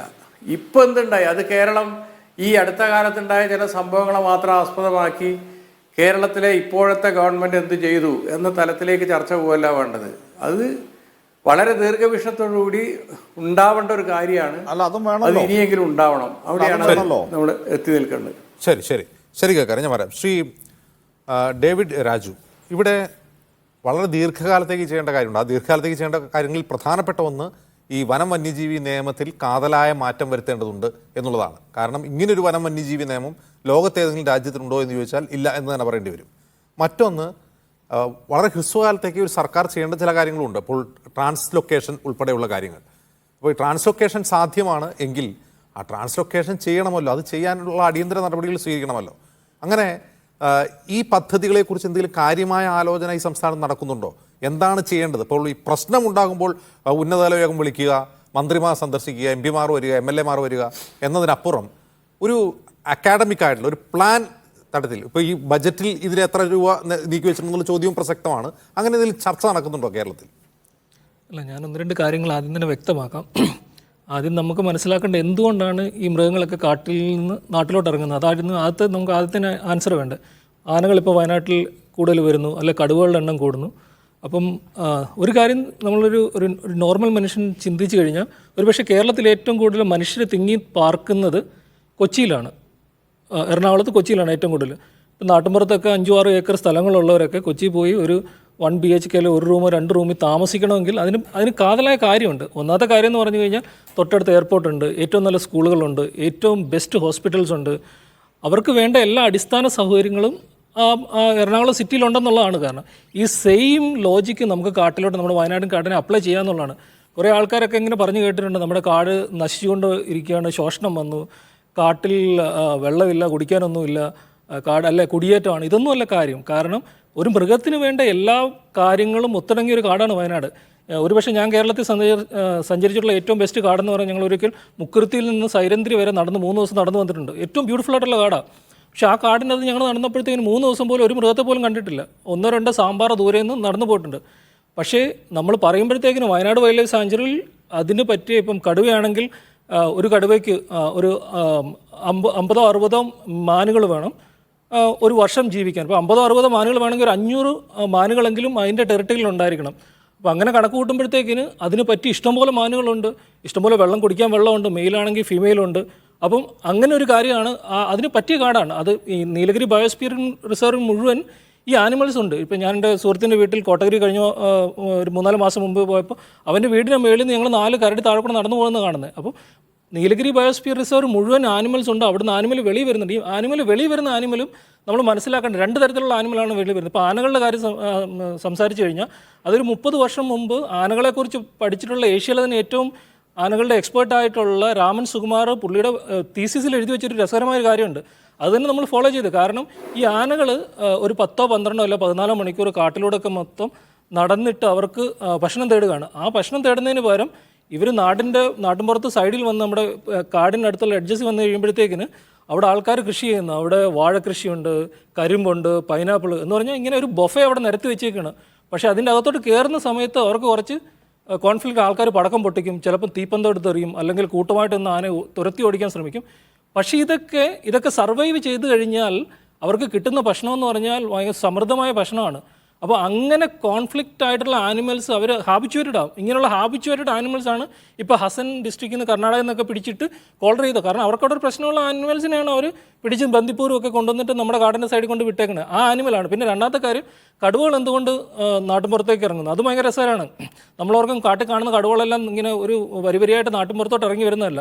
2 തരത്തിലുള്ള കടുവകളാണ് സാധാരണ ഇറങ്ങുന്നത്. അത് നമ്മൾ സാധാരണ ഒരു സയൻറ്റിഫിക് ടൈമിൽ പറഞ്ഞാൽ ട്രാൻസിയൻസ് എന്ന് പറയല്ലേ, ഫ്ലോട്ടേഴ്സ് എന്ന് പറഞ്ഞാൽ കൃത്യമായ ടെറിട്ടറി ഇല്ലാത്ത ടൈഗേഴ്സാണ്. ഒന്നാമത്തെ ട്രാൻസിയൻസ് എന്ന് പറഞ്ഞാൽ ഒരു 2 വയസ്സ് വരെയാണ് സാധാരണ ഈ കടുവകൾ, യങ് കടുവകൾ അമ്മയുടെ കൂടെ നിൽക്കുന്നത്. 2 വയസ്സ് കഴിഞ്ഞാൽ അത് അമ്മയുടെ നിന്ന് കൂട്ടം തെറ്റിയിട്ട് അമ്മ തന്നെ അവരെ പുഷ് ചെയ്ത് വെളിയിലാക്കും. അപ്പോൾ അത് വെളി വന്നിട്ട് സ്വന്തമായിട്ട് ടെറിട്ടറി തേടണം. അപ്പോൾ നമ്മുടെ കാടിൻ്റെ പ്രത്യേകത ഓൾറെഡി ഒത്തിരി കടുവകൾ അവിടെ നിറഞ്ഞു നിൽക്കുന്ന ഒരു കാടാണ്.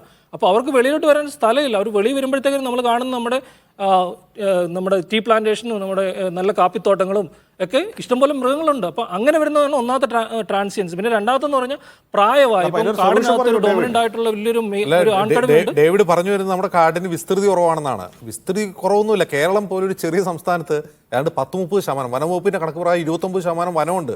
അത് ചെറിയ ഏരിയ അല്ല കേരളം പോലൊരു സംസ്ഥാനത്ത്. അല്ല, അത് പറഞ്ഞു തീർത്തോട്ടെ. ഇത് ഈ ഡോമിനൻ്റ് ആയിട്ടുള്ള കടുവകൾ വെളി വരുമ്പോഴത്തേക്കിന് അവർക്കും ടെറിട്ടറി ഇല്ല. അപ്പോൾ ഈ ഡോമിനൻ്റ് ആയിട്ട് ഈ 10 വയസ്സിന് മേലുള്ള 12 വയസ്സുള്ള കടുവകൾ വെളി വരുമ്പോൾ ആ കടുവകളെ നമ്മൾ പിടിച്ചു മാറ്റണം. ഇപ്പം വയനാട്ടിൽ നിങ്ങൾക്ക് അറിയാം ഒരു ചെറിയൊരു സൂ ഉണ്ട്. ഒരു 7-8 കടുവ അവിടെ പിടിച്ചിട്ടിട്ടുണ്ട്. അങ്ങനെ കടുവകളെ മാറ്റാം. അതേസമയം യങ്ങായിട്ടുള്ള കടുവകളെ നമ്മൾ പ്രൊട്ടക്ട് ചെയ്തേ പറ്റുള്ളൂ. 2 വയസ്സുള്ള കടുവകളെ പിടിച്ചിട്ട് അതിന് ട്രാങ്കുലൈസ് ചെയ്തിട്ട് ഇപ്പം ആഫ്രിക്കയിൽ നിന്ന് ചീറ്റയൊക്കെ ഇന്ത്യയെ കൊണ്ടുവരാൻ എന്തുകൊണ്ട് ഇത് മാറ്റിക്കൂടാ? ഇന്ത്യയിലുള്ള 55 കടുവാ സങ്കേതത്തിൽ 20 എണ്ണത്തിനും 1-ൽ താഴെ കടുവകൾ മാത്രമുള്ള കടുവാ സങ്കേതങ്ങളുണ്ട്. പക്ഷേ അങ്ങനെയുള്ള സംസ്ഥാനങ്ങളുമായിട്ട് നമ്മൾ ബന്ധപ്പെട്ടിട്ട് അവിടെ വേണ്ട ഈ യങ് ടൈഗേഴ്സിനെ മാറ്റുകയാണ് ചെയ്യേണ്ടത്. അല്ല ഡേവിഡ്, അവിടെ ഒരു പ്രശ്നം കൂടി ഉണ്ട്. എന്താണ് പറയുക, ഈ മൃഗസംരക്ഷണം, അതായത് കൺസർവേഷനിസം എന്ന് പറയുന്ന ഒരു പ്രശ്നം. ഇപ്പോൾ കഴിഞ്ഞ ദിവസം ഞാൻ ഒരു സയൻറ്റിസ്റ്റിൻ്റെ വാക്കുകൾ ശ്രദ്ധിക്കുകയായിരുന്നു. അദ്ദേഹം പറയുന്നത് നമ്മുടെ രാജ്യത്ത് മൊത്തം ഒരു 10,000 കടുവകളെങ്കിലും ഉണ്ടാക്കാൻ പറ്റും, അത്രമാത്രം വനമുണ്ടെന്നാണ്. അത് പ്രൊജക്ട് ടൈഗർ എന്ന് പറയുന്നത് കടുവകളുടെ എണ്ണം പെരുപ്പിക്കാനുള്ള ഒരു പദ്ധതിയായിട്ടാണ് അവർ കരുതുന്നത്. അല്ല, അത് കറക്റ്റാണ്. അത് അദ്ദേഹം പറഞ്ഞാൽ ശരിയാണ്. ഇന്ത്യയിലെ 10,000 കടുവകൾക്ക് പറ്റാവുന്ന. പക്ഷേ ഇതൊക്കെ ഞാൻ ഒരു ക്ലാസിക് എക്സാമ്പിൾ പറയും. ഞാൻ പോയിട്ടുള്ള ഒരു കടുവ സങ്കേതമുണ്ട് വെസ്റ്റ് ബംഗാളിലെ ബക്സ. കഴിഞ്ഞ 10 വർഷമായിട്ട് അവിടെ 10-20 വർഷമായിട്ട് അവിടെ കടുവകളൊന്നും കാണുന്നില്ല. നാംഡാഫ നാഷണൽ പാർക്ക് അവിടെ ഞാൻ പോയിട്ടുണ്ട്. അവിടെയൊക്കെ കടുവകളൊന്നും കാണാൻ പോലും കിട്ടില്ല. സിംലിപാൽ ടൈഗർ റിസർവ് അവിടെ വളരെ കുറച്ചൊക്കെ ഉള്ളൂ. പിന്നെ നമുക്ക് ഇന്ത്യയിലെ തന്നെ ഏറ്റവും വലിയ കടുവ സങ്കേതമായ ഈ ആന്ധ്രയിലൊരു കടുവ സങ്കേതമുണ്ട്. അപ്പോൾ അവിടെയൊക്കെ എന്ന് പറഞ്ഞാൽ ഒരു 10,000-5,000 സ്ക്വയർ കിലോമീറ്ററിനകത്ത് 5-10 കടുവകളേ ഉള്ളൂ. പക്ഷേ അവിടെയൊക്കെ നമുക്ക് കടുവകളെ എത്തിക്കണമെങ്കിൽ രണ്ടാമത്തെ കാര്യം എന്ന് പറഞ്ഞാൽ അവിടെ പ്രേ പോപ്പുലേഷൻ വേണം. ഇപ്പോൾ ഞാൻ പറഞ്ഞില്ല, ഒരു കടുവയ്ക്ക് ജീവിക്കാനായിട്ട് 50-60 ഡിയർ വേണം. ഈ 50-60 ഡിയറിനെ ഒരു കടുവയ്ക്ക് പിടിക്കണമെങ്കിൽ ഏറ്റവും കുറഞ്ഞ ഒരു 500 മാനുകളെങ്കിൽ അതിൻ്റെ അടുത്ത് വേണം. അങ്ങനെയാണെങ്കിൽ നമ്മുടെ കാടിന് ഉൾക്കൊള്ളാനാവാത്ത വിധം കടുവകൾ പെരുകിയിട്ടുണ്ടെങ്കിൽ അതിനെ കള്ള് ചെയ്യേണ്ട, അതിന് എണ്ണം കുറയ്ക്കണ്ടേ? ഓക്കെ, ഇത് വളരെ പ്രകൃതി സ്നേഹി, ഞാനൊരു അകമഴിഞ്ഞൊരു പ്രകൃതി സ്നേഹിയാണ്. ഒത്തിരി പേര് എന്നോട് എഗ്രി ചെയ്യത്തില്ല. പക്ഷേ ഞാൻ വിശ്വസിക്കുന്നുണ്ട്, പ്രായമായ 12-15 വയസ്സിന് മേളിൽ പ്രായമുള്ള കാടിന് വെളിയിൽ വരുന്ന പ്രായമായ കടുവകളെ അതിനെ കള്ളി ചെയ്യണമെന്ന് തന്നെയാണ് ഞാൻ വിചാരിക്കുന്നത്. കാരണം അതിനെ പിടിക്കേണ്ട ഒരു ട്രോമ, അതിനെ കൂട്ടിലടക്കേണ്ട ട്രോമ, അതിനുവേണ്ടി ചിലവഴിക്കുന്ന പൈസ, ഇതൊക്കെ നോക്കിക്കഴിയുമ്പോഴത്തേന് അതിനെ കള്ളി ചെയ്യുന്നതിനോട് ഞാൻ യോജിക്കുന്നു. പക്ഷേ അതേസമയം 2 വയസ്സ് മാത്രം പ്രായമുള്ളൊരു കടുവയാണ്, യങ് കടുവയാണ്, അതിനെ നമ്മൾ കൃത്യമായിട്ട് ട്രാങ്കുലൈസ് ചെയ്തിട്ട് അതിനെ മാറ്റിയിട്ട് അതിന് പറ്റുന്ന സ്ഥലത്ത് വേറെ ടൈഗർ റിസർവ് ഉണ്ടെങ്കിൽ അവിടെ കൊണ്ടിട്ട് അതിന് ജീവിക്കാൻ ഒരു അവസരം കൊടുക്കണമെന്നും പറയുന്നുണ്ട്. ജോസഫ്, എല്ലാവരും പരിഹാരം വേണം, ഹ്രസ്വകാല പരിഹാരം വേണം, ദീർഘകാല പരിഹാരം വേണം, നിയമസഭയിൽ അടിയന്തരമായി ചർച്ച ചെയ്യണം എന്നൊക്കെ പറയും. പക്ഷേ എന്ത് ചർച്ച ചെയ്യണം, എന്താണ് അടിയന്തരമായി ചെയ്യേണ്ടത്, എന്താണ് ദീർഘകാല പദ്ധതികളെന്ന് ആരും പറയുന്നില്ല. ഉന്നതതല യോഗങ്ങൾ ധാരാളം വിളിക്കുന്നുണ്ട്, ഉദ്യോഗസ്ഥരുടെ യോഗം വിളിക്കുന്നുണ്ട്. ഇങ്ങനെ യോഗം വിളിച്ചുകൊണ്ടും ചർച്ച ചെയ്തുകൊണ്ടും എന്താ കാര്യം? ഒരു പ്രൊജക്റ്റ് വേണ്ട ഇക്കാര്യത്തിൽ, വളരെ പെട്ടെന്ന് ചെയ്യേണ്ടത്. വളരെ കൃത്യമാണത്. ഒരു പ്രൊജക്റ്റ് വേണം, അതിനാണ് ചർച്ച ആവശ്യപ്പെട്ടത്. ചർച്ച വേണമെന്ന് പറയുന്നതിൻ്റെ കാരണം എന്ത് നടപടിയാണ്? ഇപ്പോൾ ബഡ്ജറ്റിൽ തന്നെ ഞാൻ നിയമസഭയുടെ വനം പരിസ്ഥിതി കമ്മിറ്റിയിൽ അംഗമാണ്, സബ്ജക്റ്റ് കമ്മിറ്റിയിൽ. ബഡ്ജറ്റിൽ കഴിഞ്ഞ വർഷം ഉണ്ടായിരുന്ന 20 കോടി രൂപയാണ് ഈ വിഷയത്തെ ഡീൽ ചെയ്യാൻ. ഇപ്രാവശ്യം അത് 38 കോടി രൂപയാണ്.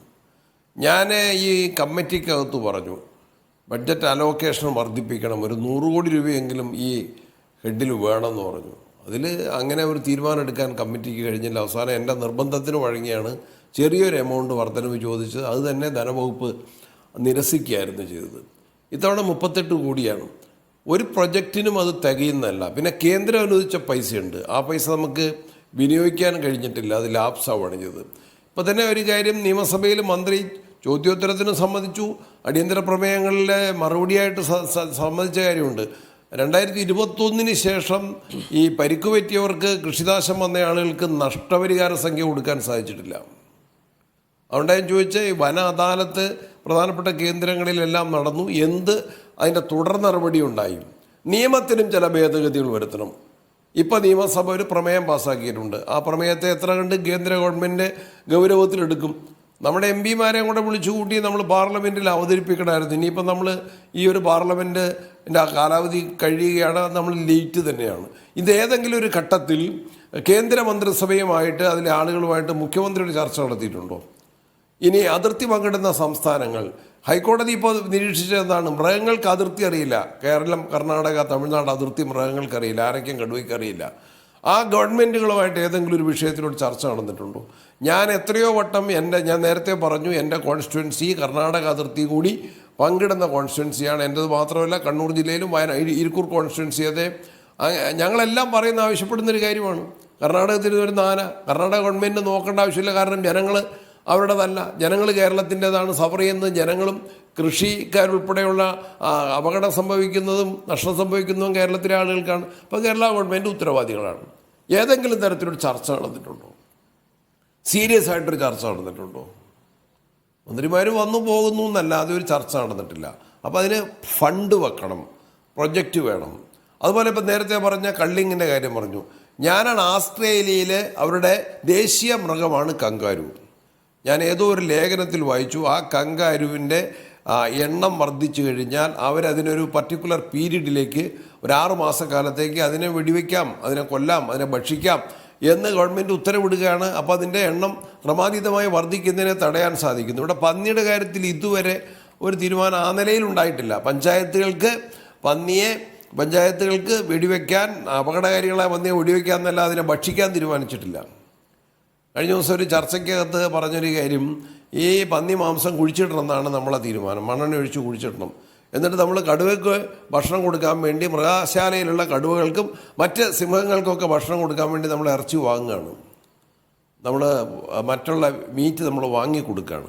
അപ്പോൾ അത് സയൻറ്റിഫിക് അല്ല, ഒരു നിലയിലും സയൻറ്റിഫിക് അല്ല. അപ്പോൾ അതിനെ സംബന്ധിച്ച് കേരളം ശ്രമിച്ചിട്ടില്ലെന്നല്ല, പക്ഷെ അതിന് വിജയം വരിക്കാൻ കഴിഞ്ഞിട്ടില്ല. ആളുകൾ ഹൈക്കോടതി പോകേണ്ട വന്നു. ഇപ്പോൾ അലക്സിൻ്റെ സംഘടനയിൽപ്പെട്ട കുറച്ച് ആളുകൾ അലക്സൂടെ ഉണ്ട്. അവർ ഹൈക്കോടതിയിൽ പോയിട്ടാണ്, മലപ്പുറം ജില്ലയിലെ കുറച്ച് ആളുകൾ ഹൈക്കോടതിയിൽ പോയിട്ട് അവരൊരു വിധി സമ്പാദിച്ചു. ഞാൻ ഈ നിയമസഭയിൽ മന്ത്രി അവതരിപ്പിച്ച പ്രമേയത്തിൻ്റെ ചർച്ചയുടെ ഭാഗമായിട്ട് ഞാനത് പറഞ്ഞു. ഞാൻ നിയമസഭയിൽ ആ ഓർഡർ വായിച്ച് കേൾപ്പിച്ചു. പക്ഷേ ഗവൺമെൻറ് അത് ഗൗരവത്തിലെടുത്തിട്ടില്ല. ഒരു പർട്ടിക്കുലർ ടീം ഓഫ് കൃഷിക്കാർ അവർ പോയിട്ട് ഹൈക്കോടതിയിൽ നിന്ന് വിധി സമ്പാദിക്കുകയാണ്. ഞങ്ങളുടെ കൃഷിസ്ഥലത്ത് ഇറങ്ങുന്ന വന്യമൃഗങ്ങളെ അതിനെ കൈകാര്യം ചെയ്യാൻ, അതിനെ കൊല്ലാൻ തന്നെ സത്യത്തിൽ നിയമത്തിലുണ്ട്. നിയമത്തിൻ്റെ 32-ാം വകുപ്പാണെന്ന് തോന്നുന്നു. ഞാൻ നേരത്തെ 11(2) killing or wounding for self defence in good faith is not an offence എന്ന് പറഞ്ഞിട്ടുണ്ട്. പക്ഷേ അത് ഇൻവോക്ക് ചെയ്യാൻ അതിൻ്റെ പ്രൊവിഷൻ 62 കള്ളിങ്ങിൻ്റെ ഒരു വകുപ്പുണ്ട്. അല്ലെങ്കിൽ നേരത്തെ പറഞ്ഞ പോലെ അതിനെ ക്ഷുദ്രജീവികളായിട്ട് വർമ്മിനായിട്ട് പ്രഖ്യാപിക്കാനുള്ളൊരു വകുപ്പുണ്ട്. അതിന് കേരളം ശ്രമിക്കാൻ തുടങ്ങിയിട്ട് കുറേ നാളുകളായി. ആ ശ്രമം വിജയിച്ചിട്ടില്ല. പക്ഷെ ഒരു ഫലപ്രദമായ ശ്രമം വേണ്ട. എത്രയോ കാര്യത്തിന് നമ്മൾ കേന്ദ്ര സർക്കാരിനെ, മുഖ്യമന്ത്രി ഉൾപ്പെടെയുള്ള ടീമുകൾ കാണുന്നു. ഇപ്പോൾ ധനമന്ത്രി നമ്മൾ സുപ്രീം കോടതിയിൽ വരെ പോയി. ഈ കാര്യത്തിന് ഒരു ഉന്നത സംഘം പോയിട്ട് ഇത് കേരളത്തിൻ്റെ പൊതു ആവശ്യമാണ്, ഈ കാട്ടുപന്നികളുടെ ഇങ്ങനെയുള്ള വംശവർദ്ധനവിനെ തടയാൻ ടൗണുകളിലേക്ക് ഇറങ്ങിയ ആളുകളെ ഉപദ്രവിക്കില്ലേ കാട്ടുപന്നികൾ? അത് വനാതിർത്തിയിൽ മാത്രമല്ലല്ലോ. അതിന് നമ്മൾ 62-ാം വകുപ്പ് അനുസരിച്ച് ചെയ്യാവുന്ന കാര്യമാണ്. 62-ാം വകുപ്പ് അനുസരിച്ച് വെർമിനായിട്ട് പ്രഖ്യാപിക്കാവുന്ന കാര്യമാണ്. പക്ഷേ കേന്ദ്രം അതിന് അനുവാദം കൊടുത്തിട്ടില്ല. നമ്മളവിടെ സൈലൻ്റായി. ശരി, ആ കാര്യങ്ങളിലൊക്കെ ഗൗരവത്തിലുള്ള ചർച്ച. ഇപ്പം നിയമസഭാ ചോദ്യങ്ങൾക്കും പലപ്പോഴും കിട്ടുന്നത് എന്താണ്? നിയമസഭയിലൊക്കെ വരുമ്പം ഒരു വേർബാറ്റം എന്ന് പറഞ്ഞാൽ ഒരു സ്റ്റീരിയോ ടൈപ്പ് പറഞ്ഞ മറുപടി തന്നെ പല മന്ത്രിമാരും, ഇപ്പോൾ 2 ടൈമിലായി ഞാനത് കാണുന്നു, പറഞ്ഞ മറുപടി തന്നെ വീണ്ടും അതിൻ്റെ കുറേ സ്റ്റാറ്റിസ്റ്റിക്സ് എടുത്ത് വായിക്കുന്നു എന്നല്ലാതെ ഒരു സീരിയസ് ആയിട്ട് ഡിസ്കഷനോ അതിൻ്റെ തുടർച്ചയുള്ള നടപടികളും ഇല്ല എന്നുള്ളതൊരു യാഥാർത്ഥ്യം. ശരി, ശ്രീ ഗഗാറിൻ, അതൊരു പ്രശ്നമാണ്. കാരണം ഇപ്പോൾ തമിഴ്നാടും കർണാടകയും ഭരിക്കുന്നത് ഇന്ത്യ മുന്നണിയുടെ ഭാഗമായ ഈ സർക്കാരിന് അങ്ങനെ രാഷ്ട്രീയ വിരോധമൊന്നും ഇല്ലാത്ത 2 സർക്കാരുകളാണ്. ഈ 3 സർക്കാരുകളെങ്കിലും കൂടിയിരുന്ന് ആലോചിച്ച് കേന്ദ്രത്തിന് മേൽ സമ്മർദ്ദം ചെലുത്തുകയോ അല്ലെങ്കിൽ ഈ 3 സംസ്ഥാനങ്ങൾക്ക് മാത്രമായ ഒരു മാനേജ്മെൻറ്റ് സിസ്റ്റം ഉണ്ടാക്കുകയോ ചെയ്യാവുന്നതാണ്. ഇതൊന്നും ഈ സമയങ്ങളിൽ ഉണ്ടായിട്ടില്ല. ഇത് ഇന്നും ഇന്നലെ തുടങ്ങിയതല്ലല്ലോ. 1-ാം പിണറായി വിജയൻ സർക്കാരിൻ്റെ കാലത്തെ ഈ പ്രശ്നങ്ങളുണ്ട്. എന്തുകൊണ്ടാണത് ഉണ്ടാവാത്തത്? അതിനൊരു നടപടി, ഇനിയും യോഗം ചേരുക, ഉന്നതതല യോഗം. ഈ ഉന്നതതല യോഗം എന്ന് പറഞ്ഞാൽ തന്നെ ഉദ്യോഗസ്ഥരാണ്. ഉദ്യോഗസ്ഥർ എന്തിനോടാണ് അവർക്ക് കടപ്പാട്? അവർക്ക് കടപ്പാട് വനം വന്യജീവി നിയമത്തോടാണ്. അതിനപ്പുറം ഒരു രാഷ്ട്രീയ ഇച്ഛാശക്തിയോടെ ഈ ഉദ്യോഗസ്ഥരെ നിയന്ത്രിക്കാൻ കഴിയുന്ന വിധത്തിലുള്ള ഒരു ഇടപെടൽ ഉണ്ടാവണം ഗഗാറിൻ. അത് വേണ്ടേ? അല്ല, അത് ആരംഭിച്ച് ഇപ്പോൾ ഒരു കർണാടകയിൽ നിന്നുള്ള ആന വന്ന് ഒരു കർഷകനെ കൊലപ്പെടുത്തിയതിന് ശേഷം അക്കാര്യത്തിൽ 3 സംസ്ഥാനങ്ങളിലെയും ചീഫ് സെക്രട്ടറിമാർ വരെയുള്ളവരുടെ ഒരു പരസ്പരം ബന്ധപ്പെട്ടുള്ളൊരു ഡിസ്കഷൻ നടന്നിട്ടുണ്ട്. അതിലൊരു ഗുണഫലം ഇന്ന് വന്നിട്ടുണ്ടല്ലോ. അതിൻ്റെ ഒരു ഗുണഫലമാണ് ആദ്യമായിട്ടാണെന്ന് എനിക്ക് തോന്നുന്നത്. കർണാടകയിൽ നിന്ന് വന്ന ഒരു ആന ഒരാളെ കൊലപ്പെടുത്തിയിട്ട് അതിന് കർണാടക സംസ്ഥാനത്തിൻ്റെ നഷ്ടപരിഹാരം ഇന്നവർ പ്രഖ്യാപിച്ചിട്ടുണ്ട്. അത് ആദ്യത്തെ ഒരു ചുവടുവെപ്പാണ്. അങ്ങനെ കഴിഞ്ഞിട്ടുള്ളത് ഈ ഒരു ചർച്ച ആരംഭിച്ചിട്ടുണ്ട്. മാത്രമല്ല, നേരത്തെ നിന്ന് വ്യത്യസ്തമായി ഈ വിഷയം, കാരണം ഇത് ഓരോ ദിവസവും വർദ്ധിച്ചു വരുന്നു എന്നുള്ളത് ബോധ്യപ്പെട്ടുകൊണ്ട് തന്നെയാണ് നിലവിലുള്ള ഒരു രീതിയിൽ നിന്ന് തന്നെ അതിൻ്റെ ആലോചനകൾ, തീരുമാനങ്ങൾ ഏറ്റവും ശരിയായ നിലയിലേക്ക് എത്തിക്കുന്നത്. നേരത്തെ ഇവിടെ ചൂണ്ടിക്കാണിച്ച ശാസ്ത്രീയമായ കാഴ്ചപ്പാടുകളെ അടക്കം വെച്ചുകൊണ്ട് അതിനു വേണ്ടിയിട്ടുള്ളൊരു ശ്രമം കേരള ഗവൺമെൻറ് ഭാഗത്തുനിന്ന് ആരംഭിച്ചിട്ടുണ്ട് എന്ന് തന്നെയാണ് ഞാൻ വിശ്വസിക്കുന്നത്. ഇപ്പോൾ ഇന്ന് വൈകുന്നേരവും മുഖ്യമന്ത്രിയായിട്ട് ഈ വിഷയം സംസാരിച്ചിരുന്നു ഞാൻ. അപ്പോൾ തീർച്ചയായിട്ടും ആ നിലക്ക് തന്നെ അത്രയും ഗൗരവത്തിൽ തന്നെ ഈ വിഷയത്തെ കണ്ടുകൊണ്ട് തന്നെ അതിന് പരിഹാരം കാണുന്നതിന് വേണ്ടിയിട്ടുള്ള ശ്രമം സംസ്ഥാന ഗവൺമെൻറ് ഭാഗത്തുനിന്ന് ഉണ്ടാകും എന്ന് അദ്ദേഹം അറിയിച്ചിട്ടുമുണ്ട്. അപ്പോൾ തീർച്ചയായിട്ടും അതിൻ്റെ ഒരു സ്റ്റെപ്പ് തുടങ്ങി എന്നാണ്. ഇവിടെ 20-ാം തീയതി നടക്കുന്ന 3 മന്ത്രിമാർ, ഗവൺമെൻറ് ഒരു ടീം എന്നുള്ള നിലക്കാണ്, ആ 3 മന്ത്രിമാർ വന്നുകൊണ്ട് നടത്തുന്ന ചർച്ചയ്ക്ക് ശേഷം തീർച്ചയായിട്ടും നമ്മളുടെ ഈ ഒരു വീക്ഷണത്തോടു കൂടിയുള്ള മുന്നോട്ട് പോക്ക് തീർച്ചയായിട്ടും ഉണ്ടാകുമെന്ന് തന്നെയാണ് കണക്കാക്കുന്നത്. ആ നിലക്ക് തന്നെയാണ് കാര്യങ്ങൾ പോകുന്നത്. അപ്പോൾ തീർച്ചയായിട്ടും ഇവിടെ പറഞ്ഞിട്ടില്ല ഏത് വേണം എന്നുള്ളത്. ഇപ്പം എല്ലാം വെടിവെച്ച് കൊല്ലണോ, അതല്ല മൃഗങ്ങളെ ഇവിടെ നിന്ന് പിടിച്ച് കൊണ്ടുപോകണോ, ഇത്തരം കാര്യങ്ങൾക്കൊക്കെ ഒരു അന്തിമമായ തീരുമാനം ഏറ്റവും വേഗത്തിൽ ഉണ്ടാവുക എന്നുള്ളതാണ്. ഇപ്പോൾ കുരങ്ങിൻ്റെ കാര്യത്തിൽ അത് വേണം, മറ്റ് മനുഷ്യജീവന് അപകടം സംഭവിപ്പിക്കുന്ന മൃഗങ്ങളുടെ കാര്യത്തിൽ അത് വേണം. അത് വളരെ വേഗത്തിൽ വേണം എന്നുള്ളതാണ്. അപ്പോൾ ഏറ്റവും വേഗത്തിൽ അത്തരം നടപടികളിലേക്ക് പോകുന്നതിന് സഹായിക്കുന്ന ഒരു ഡിസ്കഷനായി വരുന്ന 20-ാം തീയതി നടക്കുന്ന ഡിസ്കഷൻ മാറും എന്നാണ് ഞാൻ കണക്കാക്കുന്നത്. ശരി, ശ്രീ അലക്സ് ഒഴുകയിൽ, ഇവിടെ ഈ മനുഷ്യനും ഈ പറയുന്ന പരിസ്ഥിതിയുടെയും പ്രകൃതിയുടെയൊക്കെ ഭാഗമാണല്ലോ. അപ്പോൾ അങ്ങ് മുമ്പ് ചൂണ്ടിക്കാട്ടി കാട്ടിൽ നിന്ന് നമ്മൾ ഇറങ്ങിയതാണെന്ന് പറയുന്നു. നമുക്ക് കാട്ടിൽ നിന്ന് പൂർണ്ണമായിട്ട് ഇറങ്ങിയിട്ടില്ല. ആദിവാസികൾ ഇപ്പോഴും കാടിനെ ആശ്രയിച്ച് ജീവിക്കുന്നുണ്ട്, കാടിനോട് ചേർന്ന് മനുഷ്യന്മാർ ജീവിക്കുന്നുണ്ട്. ഈ ഒരു ഉദാഹരണം നോക്കും, ഇപ്പം ഒരു നാട്ടിൽ ഹോമിസൈഡ് എത്ര നടക്കുന്നുണ്ട്, മനുഷ്യരെ എത്ര കൊല്ലുന്നുണ്ട്. അത് എന്താണ്, ഒരു പ്രകൃതിയിൽ നടക്കുന്ന ഒരു കാര്യം തന്നെയാണ്. പക്ഷേ നമ്മുടെ കാട്ടിൽ ഒരു കടുവയെ ആരും കൊല്ലുന്നില്ല, ഒരു കടുവ മറ്റൊരു കടുവയെ കൊല്ലുന്നില്ല, ഒരു ആന വേറൊരു ആനയെ കൊല്ലുന്നില്ല. അപ്പോൾ ഒരുതരം ചെക്ക് ആൻഡ് ബാലൻസ് നടക്കുന്നില്ല, നാച്ചുറൽ ചെക്ക് നടക്കുന്നില്ല ഈ കാട്ടിനകത്ത്. ഈ കള്ളിങ് അല്ലെങ്കിൽ ഹണ്ടിങ് തന്നെ എടുക്കും. ഇപ്പോൾ വേട്ട തന്നെ മനുഷ്യനുള്ള കാലത്തുള്ളതാണ്. മനുഷ്യൻ ജീവിച്ച് തുടങ്ങുന്നത് വേട്ടയാടിയിട്ടാണ്. വേട്ട നിയമം മൂലം അങ്ങ് നിരോധിക്കുകയാണ്. അപ്പോൾ എന്താ സംഭവിക്കുക? നമ്മൾ ഈ കൺസർവേഷൻ എന്ന് പറയുന്നത് ഒരർത്ഥത്തിൽ ഒരുതരം ഭ്രാന്തമായ രീതിയിൽ ഇവിടെ എണ്ണം പെരുകുന്നതിന് കാരണമാവുകയാണ്. ഇത് എത്രമാത്രം ശാസ്ത്രീയമാണ്?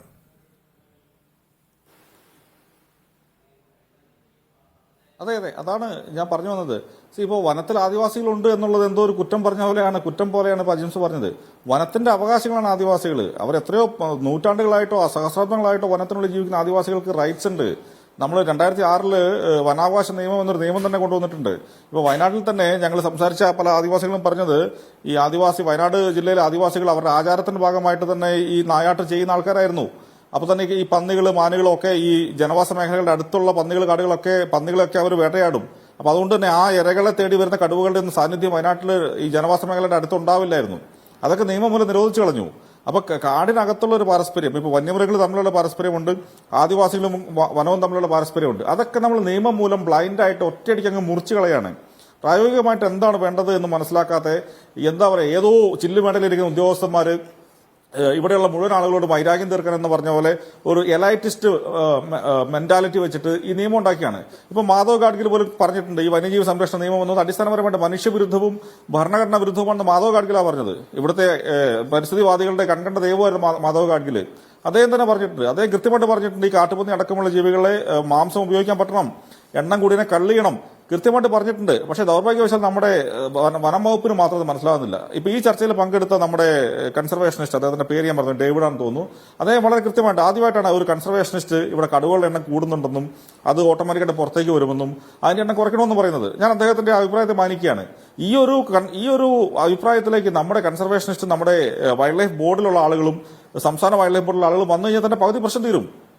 നമ്മൾ കള്ളിക്ക് എന്ന് പറയുന്ന അവസാനത്തെ ഓപ്ഷനായിട്ട് നമ്മൾ പറയുന്നത്, അല്ലാണ്ട് ഈ ലോകത്തുള്ള എല്ലാ മൃഗങ്ങളെ വെടിവെച്ച് കൊല്ലണമെന്ന അഭിപ്രായം കെഫയ്ക്കില്ല.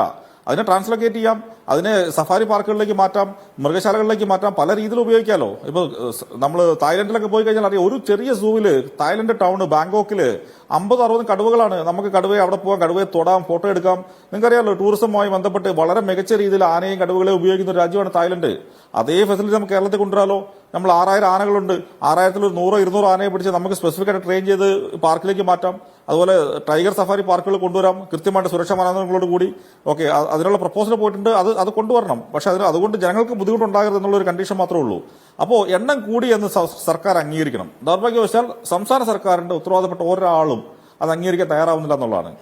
അതൊന്നാമത്തെ കാര്യം. രണ്ടാമത്തത്, ഇപ്പം ഞാനിപ്പോൾ നേരത്തെ സണ്ണി ജോസഫ് സംസാരിച്ചത്, ഇപ്പം ഗഗാറിൻ സംസാരിച്ചതും അവർ പതിവ് ശൈലിയിലുള്ള പല്ലവി ആവർത്തിക്കുകയാണ്. ഞാൻ രണ്ടുപേരെയും വളരെ ബഹുമാനത്തോടെ കാണുന്ന ആൾക്കാരാണ്. പതിവ് ശൈലി, അതായത് ഞാൻ ഫണ്ട് ചോദിച്ചു അവർ തന്നില്ല, അവിടെ ഉന്നതാധികാര യോഗം വെച്ചു, 20-ാം തീയതി വരും, അങ്ങനെ പറഞ്ഞ ഒരു പതിവ് രീതിയാണ്. അതല്ല, ഇവിടെ മനുഷ്യർ മരിക്കുകയാണ്. നിങ്ങൾ അത് മനസ്സിലാക്കണം. ഇത് സാധാരണ എക്സ്ക്യൂസ് പറഞ്ഞു, ഇതൊരു സർക്കാർ ചട്ടപ്പടി ചെയ്യേണ്ട ഒരു കാര്യമല്ല. ഇതൊരു ദുരന്ത മുഖത്താണ് നമ്മൾ നിൽക്കുന്നത്. വയനാട് ജില്ല ദുരന്തത്തിലാണ്. അതിന് അടിയന്തരമായിട്ട് നടപടി വേണം. ഞാൻ ഇന്നലെ വേറൊരു ചർച്ചയിൽ ശ്രീ ഗഗാറിനുമായിട്ട് വളരെ വലിയ വാഗ്വാദം ഉണ്ടായി. CRPC 131(1) പ്രകാരം കളക്ടർ വെടിവെച്ച് കൊല്ലണമെന്ന് പറഞ്ഞു. അദ്ദേഹം പറഞ്ഞു അതിനെപ്പറ്റി എനിക്ക് അറിയില്ല, പഠിക്കണമെന്ന് പറഞ്ഞു. അദ്ദേഹം പഠിച്ചോന്ന് എനിക്കറിയില്ല, അദ്ദേഹം മറുപടി പറയട്ടെ. ആ പ്രൊവിഷൻ ഉണ്ട്, കർണാടകയിൽ ഉപയോഗിച്ചിട്ടുണ്ട്, കേരളത്തിൽ കോട്ടയത്ത് ഉപയോഗിച്ചിട്ടുണ്ട്, ഈ വയനാട്ടിൽ തന്നെ 87 ഉപയോഗിച്ചിട്ടുണ്ട്. എന്താണ് പ്രശ്നം? ഇത്രയും ആളുകൾ മരിച്ചിട്ട് എന്താണ് മുഖ്യമന്ത്രിക്ക് ഫോൺ എടുത്തിട്ട് കളക്ടറെ വിളിച്ചിട്ട് ഈ CRPC പ്രകാരം ആനയെ വെടിവെച്ച് കൊല്ലണം ഉത്തരവിടാൻ ബുദ്ധിമുട്ട് എന്താ? മുഖ്യമന്ത്രിക്ക് ഇതിന്റെ ഗൗരവം മനസ്സിലായില്ലേ? ഗഗാറിൻ പറഞ്ഞു അദ്ദേഹം ഇന്ന് മുഖ്യമന്ത്രിയോട് സംസാരിച്ചു എന്ന് പറഞ്ഞു. നല്ല കാര്യം. എന്താണ് ഈ ഒരു അടിയന്തര സാഹചര്യം മുഖ്യമന്ത്രി മനസ്സിലാക്കാൻ ഇവർക്ക് പറ്റുന്നില്ല? പിന്നെ എന്താ നമ്മൾ ആരോടാ പറയണ്ടേ? ഞങ്ങൾക്ക് മുഖ്യമന്ത്രിയുടെ ആക്സസ് ഇല്ല, ഉണ്ടെങ്കിൽ നമ്മൾ പറഞ്ഞേനെ. അപ്പോ ഈ ഒരു ഭരണ നേതൃത്വവും പ്രതിപക്ഷ നേതൃത്വവും രണ്ടുപേരും ഇതൊരു ചട്ടപ്പടി രീതിയിലാണ് കാര്യങ്ങൾ മുന്നോട്ട് പോകുന്നത്. ഇനി ഒരു കാര്യം കൂടി, ഇന്നിപ്പോ രാഹുൽ ഗാന്ധി വയനാട്ടിൽ വന്നിട്ടുണ്ട്, നല്ല കാര്യം. സണ്ണി ജോസഫ് കോൺഗ്രസിനെ പ്രതിനിധീകരിക്കുന്ന ആളാണ്. ഞങ്ങൾ രാഹുൽ ഗാന്ധിയുമായിട്ട് 2021 മുതൽ ഈ കാര്യത്തിൽ നിരന്തരമായിട്ട് കമ്മ്യൂണിക്കേറ്റ് ചെയ്യുന്ന ആളുകളാണ്. ഞങ്ങൾ അദ്ദേഹത്തിന്റെ ഓഫീസിലേക്ക്, അതായത് mp.office@gmail.com എന്ന ഇമെയിൽ ഐഡിയിലേക്ക് കൃത്യമായിട്ട് മെയിലുകൾ അയച്ചു. അദ്ദേഹത്തിന്റെ PA ഉണ്ട് രതീഷ് കുമാർ KR. ഞങ്ങൾ ആദ്യത്തെ കത്ത് അദ്ദേഹത്തിന് അയച്ചത് 18 ഡിസംബർ 2021. അദ്ദേഹം വരുമ്പോൾ ഞങ്ങൾക്ക് കാണാൻ അവസരം തരണം. 2 വിഷയങ്ങൾ സംസാരിക്കാനുണ്ട്. ഒന്ന് buffer zone, 2 wild life attack. ഞങ്ങൾക്ക് മറുപടി ഒന്നും കിട്ടിയില്ല. അതിനുശേഷം ഞങ്ങൾ രതീഷുമായിട്ട് നിരവധി തവണ ഈ വിഷയം ചർച്ച ചെയ്തു. രണ്ടാമത്തെ മെയിൽ മെയ് 5, 2022. അത് ഞങ്ങൾ 4 വിഷയം ഉന്നയിച്ചു. ESZ, ഈ wildlife attack, Wayanad medical college. 4ാമത്തെ വിഷയമായിട്ട് ഞങ്ങൾ പറഞ്ഞത് വൈൽഡ് ലൈഫ് പ്രൊട്ടക്ഷൻ ആക്ടിന്റെ അമെന്റ്മെന്റ്. അദ്ദേഹം വയനാടിന്റെ MP ആണ്. വയനാടിന്റെ MP എന്ന നിലയിൽ പാർലമെന്റിൽ ഇടപെടേണ്ട ആളല്ലേ. അദ്ദേഹം ഈ വൈൽഡ് ലൈഫ് പ്രൊട്ടക്ഷൻ ആക്ട് 2022 അമെന്റ് ചെയ്തപ്പോൾ ഒരു വാക്ക് പോലും പറഞ്ഞിട്ടില്ല, ഒരു സജഷൻ പോലും കൊടുത്തിട്ടില്ല. ഈ കേരളത്തിൽ നിന്നാണ് കോൺഗ്രസ് പാർട്ടിക്ക് ഏറ്റവും കൂടുതൽ MP മാരുള്ളത്. 15 MP മാർ കേരളത്തിൽ നിന്നാണ്. അതിലൊരു MP ആണ് രാഹുൽ ഗാന്ധി. കോൺഗ്രസ് പാർട്ടി എന്ത് നിലപാടാണ് പാർലമെന്റിൽ എടുത്തത്? ഒരു വാക്ക് മനുഷ്യന് അനുകൂലമായിട്ട് കോൺഗ്രസ് പാർട്ടിയോ രാഹുൽ ഗാന്ധിയോ പറഞ്ഞിട്ടില്ല എന്ന് മാത്രമല്ല, രാജ്മോഹൻ ഉണ്ണിത്താൻ എന്ന കാസർഗോഡ് MP പറയുന്നത് വെർമിൻ കാറ്റഗറി തന്നെ എടുത്തു മാറ്റണമെന്നാ. എനിക്കറിയാം സണ്ണി ജോസഫ് അതിന് ഒരു മറുപടി പറയുന്നത് ഞാൻ പ്രതീക്ഷിക്കുന്നു. തികച്ചും നിരാശാജനകമാണ്. മനുഷ്യപക്ഷത്ത് നിന്ന് സംസാരിക്കുന്ന ഒരൊറ്റ MP പോലും കേരളത്തിൽ നിന്നില്ലായിരുന്നു. ഇപ്പോൾ നമ്മുടെ കൊല്ലം MP NK പ്രേമചന്ദ്രൻ, CPIയുടെ ബിനോയ് വിശ്വം, ഇവരൊക്കെ ഇനിയും കർശനമാക്കണം. ഞാൻ എന്റെ വീഡിയോസ് അയച്ചു തരാം. ഈ വന്യജീവി സംരക്ഷണം ഇനിയും കർശനമാക്കണമെന്നും പറഞ്ഞ് വളരെ വികാരഭരിതമായിട്ട് ബിനോയ് വിശ്വവും NK പ്രേമചന്ദ്രനും ഒക്കെ വാദിക്കുന്ന വീഡിയോ ഞാൻ അയച്ചു തരാം. അവർക്ക് എന്താണ് ഈ കേരളത്തിലെ സാഹചര്യത്തെ പറ്റി അറിയാവുന്നത്? അവർ കേരളത്തിലല്ല ജീവിക്കുന്നത്, ശൂന്യാകാശത്താണ് അവർ ജീവിക്കുന്നത്. അപ്പൊ അതിന് കോൺഗ്രസ് പാർട്ടി മറുപടി പറയണം, CPM മറുപടി പറയണം, CPI മറുപടി പറയണം. ഇവിടെ ഒരു എലൈറ്റിസ്റ്റ് ചിന്താഗതിയിലേക്ക് നമ്മുടെ MP മാർ പോയിരിക്കുന്നു. പ്രാദേശികമായിട്ടുള്ള യാഥാർത്ഥ്യം മനസ്സിലാക്കുന്നതിൽ നമ്മുടെ ഭരണ നേതൃത്വം പരാജയപ്പെട്ടു എന്നുള്ള വാക്ക് എന്ന വാദഗതി ഞാൻ വീണ്ടും ആവർത്തിക്കുകയാണ്. ശരി അലക്സ്. ശ്രീ ഡേവിഡ്, ഇവിടെ ഒരു പ്രശ്നമുണ്ട്. ഈ പരിസ്ഥിതി സ്നേഹം, പരിസ്ഥിതി സംരക്ഷണം, കൺസർവേഷനിസം, ഇതൊക്കെ നമ്മൾ സ്കൂളിലേ പഠിച്ചതാണ്. ഇതൊക്കെയാണ് ഇപ്പോൾ MP മാരുടെ ആണെങ്കിലും MLA മാരുടെ ആണെങ്കിലും ഒക്കെ തലച്ചോറിനകത്ത്. ഇപ്പോൾ സണ്ണി ജോസഫിന്റെ ഉൾപ്പെടെ ഈ പരിസ്ഥിതിക്കെതിരായിട്ട് സംസാരിച്ചാൽ എന്തോ പ്രശ്നമാണെന്നാണ്. പരിസ്ഥിതിക്കെതിരായിട്ട് സംസാരിക്കുക എന്ന് പറഞ്ഞാൽ നമ്മൾ വിചാരിക്കുന്ന ഈ കൺസർവേഷനിസം, ഈ കാണുന്ന മുഴുവൻ വന്യജീവികളെയും ഒരു ജീവൻ പോലും കളയാതെ സംരക്ഷിക്കണം എന്നൊക്കെയാണ് എൻ്റെ നിങ്ങളുടെയൊക്കെ ഉള്ളിലുള്ളത്. അത് നമ്മുടെ എഡ്യൂക്കേഷൻ്റെ കൂടി ഭാഗമാണ്. പക്ഷേ കൺസർവേഷനിസം എന്ന് പറഞ്ഞാൽ മനുഷ്യനെ കൂടി ഉൾപ്പെടുത്തി സന്തുലിതമായ ഒരു ജീവിത രീതി, മനുഷ്യനും ഈ പ്രകൃതിയുടെ ഭാഗമാണ് എന്ന കാര്യം കൂടി പഠിക്കണ്ടേ? അങ്ങനെ വേണ്ടേ കൺസർവേഷൻ നടപ്പിലാക്കാൻ?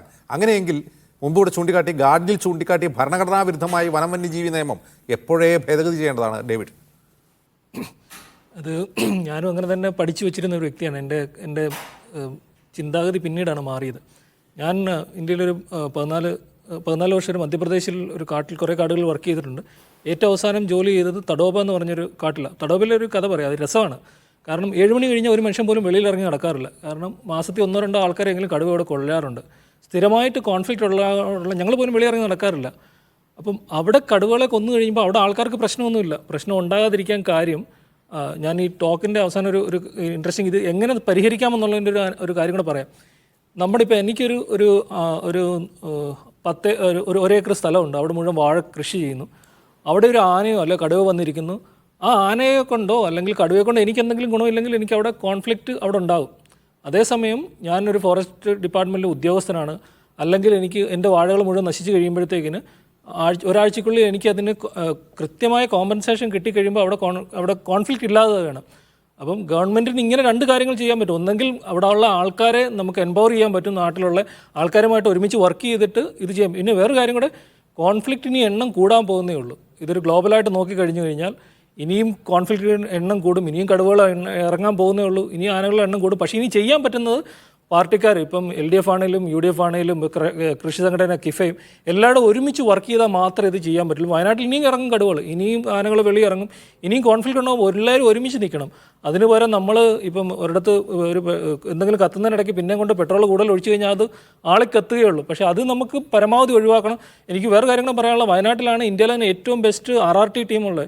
ഡോക്ടർ അരുൺ സക്രെ ഹെഡ് ചെയ്യുന്ന ആ ടീം എത്ര ആനിമൽസിനെ അവിടുന്ന് പിടിച്ചിട്ടുള്ളതും ഒരു പോറൽ പോലും ഏൽപ്പിക്കാതെ അവർക്ക് ട്രാൻസ്ലോക്കേറ്റ് ചെയ്യാൻ പറ്റും. പക്ഷേ അവരെ ഹെൽപ്പ് ചെയ്യേണ്ടത് വരും നമുക്ക് നമ്മുടെ ഫോറസ്റ്റ് ഡിപ്പാർട്ട്മെൻറ്റ് നന്നായിട്ട് വർക്ക് ചെയ്യണം. അവരെ ഹെൽപ്പ് ചെയ്യുന്ന, അവരെ സപ്പോർട്ട് ചെയ്ത് നിൽക്കുന്നതിന് വരും അവരെ നമ്മൾ പരമാവധി അകറ്റി നിർത്താനായിട്ട് ശ്രമിച്ചിട്ടുണ്ട്. അതൊന്നും ഉണ്ടാവരുത്. എല്ലാവരും ഒരുമിച്ച് നിൽക്കണം. ഇപ്പോൾ ഏത് പാർട്ടിക്കാരാണെങ്കിലും മീഡിയാസിന് ഒത്തിരി നന്നായിട്ട് ചെയ്യാൻ പറ്റും. നിങ്ങളൊക്കെ ഒരുമിച്ച് നിന്ന് കഴിഞ്ഞാൽ ഇനിയും കോൺഫ്ലിക്റ്റ് ഉണ്ടാകുമ്പോഴത്തേക്കിന് ഡിവൈഡ് ചെയ്യാതെ ഒരുമിച്ച് നാട്ടുകാർക്ക് തോന്നുന്ന വിപ്രതിപത്തിക്ക് ഒറ്റ കാരണമുണ്ട്. വനം വകുപ്പിന്റെ വിചാരം അവർ സംരക്ഷിക്കുന്ന മേഖലയിൽ മൃഗങ്ങൾ മാത്രമേ ഉള്ളൂ, മനുഷ്യരില്ല. അവർ കേസെടുക്കുന്ന രീതി പോലും അങ്ങനെ തന്നെയാണ്. അത് സണ്ണി ജോസഫ് MLA-ക്കൊക്കെ നന്നായിട്ട് അറിയാം. ഏറ്റവും റിഗറസായി വനം നിയമം നടപ്പാക്കുന്ന ഒരു സംസ്ഥാനം കൂടിയാണ് കേരളം എന്ന കാര്യം നമുക്ക് എല്ലാവർക്കും അറിയാം. അപ്പോൾ അത് വനം വകുപ്പ് മന്ത്രിയും ഉദ്യോഗസ്ഥർ കൂടിയും ശ്രദ്ധിക്കണം എന്ന ഒരു റിക്വസ്റ്റാണുള്ളത്. വളരെ നന്ദി Shri Alex Ozhikayil, David Gagarin, Sunny Joseph ഇത്രയും സംസാരിച്ചു.